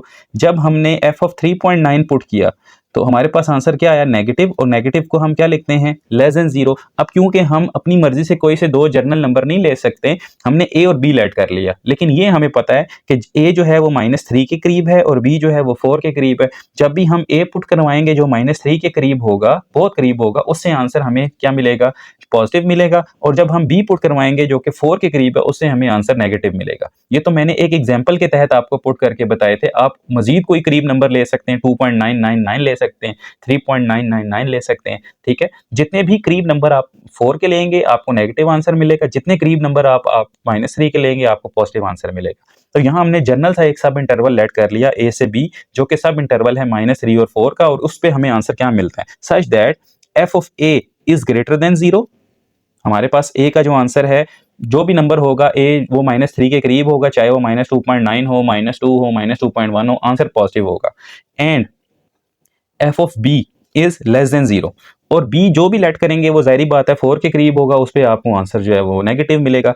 अब स्टूडेंट्स f ऑफ a पे आंसर पॉजिटिव है, f ऑफ b पे आंसर नेगेटिव है, तो क्या इंटरमीडिएट वैल्यू थ्योरम की कंडीशन पूरी नहीं होगी, ठीक है। और हम यहाँ पे ये भी पता है हमें कि अगर कोई क्वेश्चन कोई फंक्शन -3 और 4 के दरमियान में कॉन्टिन्यूस है, तो इसका मतलब ये इस इंटरवल पे भी कॉन्टिन्यूस होगा, क्योंकि ये इंटरवल इसके अंदर से आ रहा है। तो हम यहाँ लिखते हैं now as we see f of x is continuous on a to b, a से b पे कॉन्टिन्यूस है, जो कि सब इंटरवल है किसका, -3 और 4 का, ठीक है। एंड f ऑफ a पे आंसर क्या है, greater than 0, and f of b पे आंसर क्या है, less than 0। Then by intermediate value theorem there exist. अब हमारी दोनों कंडीशन स्टूडेंट्स पूरी हो गई हैं। हमें ये पता है कि हम -3 और 4 के अलावा कोई भी नंबर पुट करें, वो हमारा a और b हो सकता है, जो कि इसके दरमियान में से होगा, उस पर फंक्शन डिफाइन है। और a और b, a -3 के करीब है, b 4 के करीब है, उन पे हमने अभी साइन भी चेक कर लिए कि पॉजिटिव नेगेटिव का बिहेवियर चल रहा है। Then there exist c belongs to a b, और ए बी खुद किसका सब इंटरवल है, -3 और 4 का। अब देखें बच्चों, c किससे आ रहा है, ए और बी से। ए और बी खुद किससे आ रहे हैं, -3 और 4 से। तो इसका मतलब ये हुआ कि सी खुद भी तो -3 और 4 का हिस्सा है obviously. Then there exist c such that f of c equals to 0। तो इंटरमीडिएट वैल्यू थ्योरम के मुताबिक -3 और 4 के दरमियान एक c ऐसा होगा जिस पे आपका आंसर 0 होगा, ठीक है। c कहां से आ रहा है, ए बी से। ए बी कहां से आ रहे हैं, -3 और 4 से लेट किए हुए, ठीक है स्टूडेंट्स। अब सी कौन सा होगा ये हमें नहीं पता, लेकिन होगा जरूर, ठीक है। और उसकी फिजिकल इंटरप्रिटेशन कैसी होगी, such that such that, root होने का मतलब क्या है कि अगर आप x की जगह c पुट कर दें तो आपका आंसर क्या होगा, 0 होगा। ठीक है, ये था स्टूडेंट्स आपके पास विच गारंटीज, यहां लिख दें which shows -3,4 has at least solution, at least one solution इसका होगा। मैं क्वेश्चन को एक दफ़ा रिकॉल कर देता हूँ आपको। सबसे पहले आपने देखना है कि इंटरमीडिएट वैल्यू थ्योरम क्या होता है। इंटरमीडिएट वैल्यू थ्योरम होता है कि एक क्लोज इंटरवल के ऊपर आपका फंक्शन डिफाइंड हो और फंक्शन के एंड इंटरवल के एंड पॉइंट्स पे आपका फंक्शन जो है वो लेस और ग्रेटर का बिहेवियर शो करे, तो उस इंटरवल में से एक वैल्यू ऐसी ज़रूर होती है जिस पे आपका फंक्शन 0 होता है। तो स्टूडेंट्स हमने सबसे पहले एंड पॉइंट्स के ऊपर इंटरवल चेक किया, सॉरी बिहेवियर चेक किया। एंड पॉइंट्स पे चेक करने से मुराद अगर हम -3 के बहुत करीब जाते हैं राइट साइड से तो हमारे पास आंसर पॉजिटिव होता है, अगर हम 4 के करीब जाते हैं लेफ्ट साइड से तो आंसर नेगेटिव होता है। तो हमने एग्जांपल के तौर पर ए और बी -2.9 और 3.9 ले लिए, लेकिन हम इस तरह से लेट नहीं कर सकते, हमने जनरली ए बी लेट कर लिया। हमें ये पता है कि ए -3 के करीब है और बी 4 के करीब है, तो ये भी पता चल गया कि ए पे बिहेवियर पॉजिटिव होगा, बी पे बिहेवियर नेगेटिव होगा। Intermediate value theorem close interval के लिए सेटिस्फाई होता है, तो हमें यहाँ पे ओपन इंटरवल गिवन था, हमने उसके अंदर से एक sub interval close sub interval let कर लिया। क्लोज सब इंटरवल हमने लेट करने के बाद अपनी दोनों कंडीशंस वेरीफाई करवाई। हमें ये पता है कि क्लोज सब इंटरवल के ऊपर ये क्वेश्चन भी वैलिड है, हम कोई भी वैल्यू पुट करवा सकते हैं -3 और 4 के अलावा इनके दरमियान में से। और ए और बी पे हमारा बिहेवियर भी हमने चेक कर लिया, तो हमने लिखा यहाँ पे कि एक सी ऐसा एग्जिस्ट करेगा जिस पे आपका फंक्शन 0 होगा, और वो सी कहाँ से आएगा, ए बी से, और ए बी कहाँ से आ रहा है -3 और 4 से। तो अंडरस्टूड सी बात है कि सी भी किस में शामिल होगा, -3 और 4 में शामिल होगा। तो और सोल्यूशन होने का मतलब ये है कि अगर उस पर आंसर 0 है तो सी पुट करवाएं एक्स की जगह तो आंसर 0 आना चाहिए। अब वो सी कौन सी वैल्यू है हमें नहीं पता, लेकिन -3 और 4 के दरमियान में ही होगी। This is the question number 19, pure math का क्वेश्चन है। उम्मीद करता हूँ समझ आई होगी, 1 से 2 बार देखेंगे तो जरूर समझ आ जाएगी। चलते हैं क्वेश्चन 20 की तरफ। जी स्टूडेंट्स, क्वेश्चन नंबर 20 है आपके पास, कहता है prove that f of x is equal to 1 when x is rational and 0 when x is irrational, is discontinuous at every real number, what does graph looks like. याद रखें students, ये एक special type of function है जिसे हम Dirichlet function कहते हैं। ठीक है, given function is special type called Dirichlet function, DIRICHLET, Dirichlet function. ठीक है स्टूडेंट्स, ये एक स्पेशल टाइप का फंक्शन है जिसका नाम क्या है, डिरिचलेट फंक्शन है। स्टूडेंट्स एक बात आपने याद रखनी है कि जब भी हम रियल लाइन लेते हैं, एक रियल लाइन, ठीक है, -∞ से इन्फिनिटी, यहाँ पे कोई एक नंबर होगा जिसको हम कह देते हैं लेट से ए है। अगर ए रैशनल हो, ए क्या हो, रैशनल, ठीक है, तो ए के जो नेबरहुड होंगे उसमें आपके पास लाजमी बात है कि इरैशनल नंबर होगा। रियल लाइन के ऊपर ऐसा नहीं है कि सारे के सारे नंबर रैशनल हों, सारे के सारे नंबर इरैशनल हों। रियल लाइन जो है स्टूडेंट्स वो बनती ही किससे है, रैशनल और इरैशनल के यूनियन से। ठीक है, तो इसमें अल्टरनेटिवली चल सकते हैं इरैशनल नंबर, अगर अल्टरनेटिवली नहीं भी चलते तब भी उनका बिहेवियर इतना होता है, इतने वो डेंस होते हैं, इतने वो थिक होते हैं कि हमें नहीं पता कि कौन सा नंबर किसके बाद आना है। लेकिन ये हमें पता है कि एक रैशनल के बाद इरैशनल जरूर आएगा, एक इरैशनल के बाद रैशनल जरूर आएगा। नेबरहुड्स में इरैशनल और रैशनल आपस में मौजूद रहते हैं। ठीक है, ऐसा नहीं है कि एक नंबर अगर रैशनल है तो उसका अगला भी रैशनल होगा, उसके बाद लाजमी बात है कि इरैशनल आएगा। ठीक है, because rational and irrational are dense, Q and Q prime are dense, DENSE, dense. Dense होते कहते हैं कि बहुत ज़्यादा तादाद में मौजूद होते हैं। ठीक है स्टूडेंट्स, तो अब इस क्वेश्चन को प्रूव करने के आपके पास 3 मेथड हैं। एप्सिलॉन डेल्टा मेथड भी आप यूज़ कर सकते हैं, ठीक है, नेबरहुड मेथड भी यूज़ कर सकते हैं और वर्बल मेथड भी यूज़ कर सकते हैं। तो मैं आपको 2 मेथड करवा देता हूँ, एक एप्सिलॉन डेल्टा मेथड करवा देता हूँ, ठीक है, सॉरी एक डेल्टा मेथड करवा देता हूँ और एक वर्बल मैं आपको बता दूंगा कि ये कैसे है। अब ज़रा स्टूडेंट्स इसको देखें, केस 1, हम पहले इसको केस 1 पे लेकर चलते हैं। हम लेट करते हैं कि ये जो ए है ना, लेट ए इज रैशनल। हमने कोई नंबर लिया जो कि रियल नंबर से आ रहा है और हमने एज्यूम कर लिया कि वो रैशनल है, ए इज रैशनल। ठीक है, अच्छा अब मुझे बताएं रैशनल नंबर के ऊपर आंसर क्या है। रैशनल नंबर के ऊपर आंसर 1 है। This implies f of a is equal to 1। ठीक है, आप एक्स भी कर सकते हैं, एक्स इज रैशनल, तो f of x is equal to 1 होगा। चलिए हम यहाँ एक्स कर लेते हैं, क्योंकि यहाँ एक्स दिया हुआ है ना, हम कहते हैं कि एक्स इज रैशनल। तो एफ ऑफ एक्स हमें क्या दिया हुआ है, रैशनल के लिए। जब भी रैशनल होगा एक्स, हमारे पास आंसर 1 होगा। Okay, for any delta greater than 0, delta एक बहुत छोटी वैल्यू है, very very small, very very small. ठीक है स्टूडेंट, स्मॉल, ये बहुत छोटी वैल्यू है। मिसाल के तौर पर यहाँ मैं एक रियल लाइन लगाता हूँ, यहाँ पे कोई x है ना, तो x से बहुत ज़्यादा करीब और इधर करीब। अब ये जो डिस्टेंस हमने लिया है ना, इसको हम छोटी सी वैल्यू डेल्टा कह देते हैं। मिसाल के तौर पर x आपने 2 लिया है, 2 से आप थोड़ा सा आगे जाना चाहें, आप कहते हैं हम कितना थोड़ा आगे जाना चाह रहे हैं, हम बहुत ज़्यादा छोटा 0.0001 जाना चाह रहे हैं। तो ये जो आपने स्टूडेंट्स 0 पॉइंट इतने टाइम्स 0.1 लिया है, this is called delta. Delta is very small value. ठीक है, तो डेल्टा ग्रेटर देन 0 कोई पॉजिटिव वैल्यू है। ठीक है, there exist an irrational x in x minus delta and x plus delta. ये कर लें स्टूडेंट्स, आपने x को रैशनल लिया था, लेकिन रैशनल के नेबरहुड्स में अगर आप थोड़ा सा राइट जाएं और थोड़ा सा लेफ्ट जाएं, ये नेबरहुड्स बन गए। ठीक है, इंटरवल बन गया, x इनके दरमियान में है, ये x से थोड़ा सा आगे है और ये x से थोड़ा सा पीछे है। तो कह रहा है कि अगर आप कोई रैशनल नंबर लेते हैं तो उसके नेबरहुड में एक इर्रेशनल लाजमी एग्जिस्ट करेगा। ठीक है, वो कह रहा है कि अगर आपने x को रैशनल लिया तो आप उसके नेबरहुड्स में थोड़ा सा आगे जाएं, कोई भी डेल्टा ले लें, उस थोड़ा सा आगे मूव करें और थोड़ा सा पीछे मूव करें, तो एक वैल्यू ऐसी ज़रूर एग्जिस्ट करेगी जिस पे आपका फंक्शन इर्रेशनल होगा, यानी वो इर्रेशनल वैल्यू होगी। There exist an irrational value a such that limit x approaches to a f of x is equals to 0, कि उस पे, क्योंकि a इर्रेशनल है और इर्रेशनल पे आंसर क्या है, 0 है। तो स्टूडेंट्स ऐसा कैसे हो गया कि एक वैल्यू जो है उसमें आंसर 0 आ रहा है इर्रेशनल पे और दूसरे पे आंसर 1 आ रहा है। हमने तो ये पढ़ा था कि limit x approaches to a f of x का answer directly f of a के इक्वल होना चाहिए।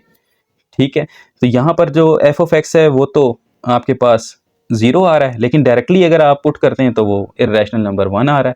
तो इसका मतलब ये है this is not equal to each other, एक पे 0 है एक पे 1 है, तो लिमिट एग्जिस्ट नहीं करती, limit does not exist, so discontinuous.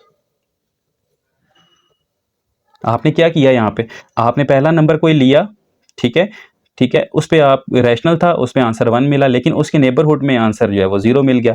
ये था केस 1। केस 2 में अगर आप ऐसे करें स्टूडेंट, केस 2 में आप कोई भी इर्रेशनल लेट कर लें, लेट से x इज इर्रेशनल, तो उस पे लिमिट क्या होगी, f ऑफ x पे आंसर 0 मिल जाएगा, क्योंकि इर्रेशनल के लिए 0 है। लेकिन similarly for any delta greater than 0 x minus delta and x plus delta, there exist, ये देयर एग्जिस्ट का साइन है, there exist a which is rational. तो याद रखें, अगर आपने इर्रेशनल लेट किया तो फिर उसके नेबरहुड में आपको रैशनल मिलेगा, और अगर आपको रैशनल मिला, ठीक है, और रैशनल अगर मिल गया तो रैशनल के मिलने से तो उसकी लिमिट क्या बनती है, limit x approaches to a f of x, तो रैशनल पे तो आंसर 1 होता है। तो वैसे f ऑफ x का आंसर क्या है, केस 2 में 0 है, लेकिन उसकी लिमिट क्योंकि रैशनल हो गई थी और रैशनल पे आंसर क्या हो गया, 1 हो गया। तो यहाँ पे भी जो लिमिट है, limit x approaches to a f of x is not equal to f of a। ठीक है, एक 0 है और एक 1 है, यहाँ से भी डिसकंटिन्यूअस होगा। ठीक है, तो स्टूडेंट्स याद रखें, इसका जो ग्राफ है वो वैसे तो पेपर पे प्लॉट करना फिजिकली पॉसिबल नहीं है, लेकिन इसके ग्राफ में जंप्स आएंगे, रैशनल इर्रेशनल, रैशनल इर्रेशनल, 0 1 के दरमियान ग्राफ फ्लक्चुएट करता रहेगा। तो ग्राफ में अगर जंप्स आ जाएं तो वो फंक्शन जो है वो डिसकंटिन्यूअस हो जाता है। तो एक तो कंडीशन ये थी। दूसरी कंडीशन अगर आप देखें तो हम इसका ग्राफ बनाने की कोशिश करते हैं। Let's say this is a real line, ठीक है स्टूडेंट्स, ये 1 है। अच्छा, अब जब भी आपके पास रैशनल नंबर होगा तो आंसर क्या होगा, 1, इर्रेशनल होगा तो 0, रैशनल होगा तो 1, इर्रेशनल 0, रैशनल 1, इर्रेशनल 0। ठीक है, डॉट्स की पोजीशन मुख्तलिफ है, रैशनल पे 1, इर्रेशनल पे 0। ठीक है, देखें कोई भी डॉट एक दूसरे के नीचे नहीं है। इसी तरह यहाँ पे रैशनल पे सारे 1 होंगे, इर्रेशनल पे इनके दरमियान में कहीं डॉट लगता रहेगा। ठीक है स्टूडेंट्स, ये अल्टरनेट मेथड कर रहा हूँ, ये इसका ग्राफ हो सकता है। यानी जैसे ही फॉर रैशनल यहाँ लिख देते हैं फॉर क्यू प्राइम। ठीक है जी, क्यू प्राइम के लिए 0, क्यू के लिए 1। अब यहाँ पे लिखते हैं कि फॉर रैशनल पेयर, जी स्टूडेंट्स, वर्बल मेथड में हम क्या लिखते हैं, हमें ये पता है कि for every rational pair there is an irrational number in between them, and for every irrational pair there is rational number between them. Therefore it is helpful to see as f as a piecewise function that is infinitely jumping between 0 and 1, therefore f is discontinuous। तो ये था students verbal method, जिसके तहत आप कह सकते हैं कि आपका जो फंक्शन है इसका ग्राफ 0 और 1 के दरमियान में जंप करता रहेगा, क्योंकि रैशनल नंबर्स रियल लाइन के अंदर इसी तरह से एग्जिस्ट करते हैं कि हर दो रैशनल के दरमियान एक इर्रेशनल होता है और हर दो इर्रेशनल के दरमियान एक रैशनल नंबर होता है।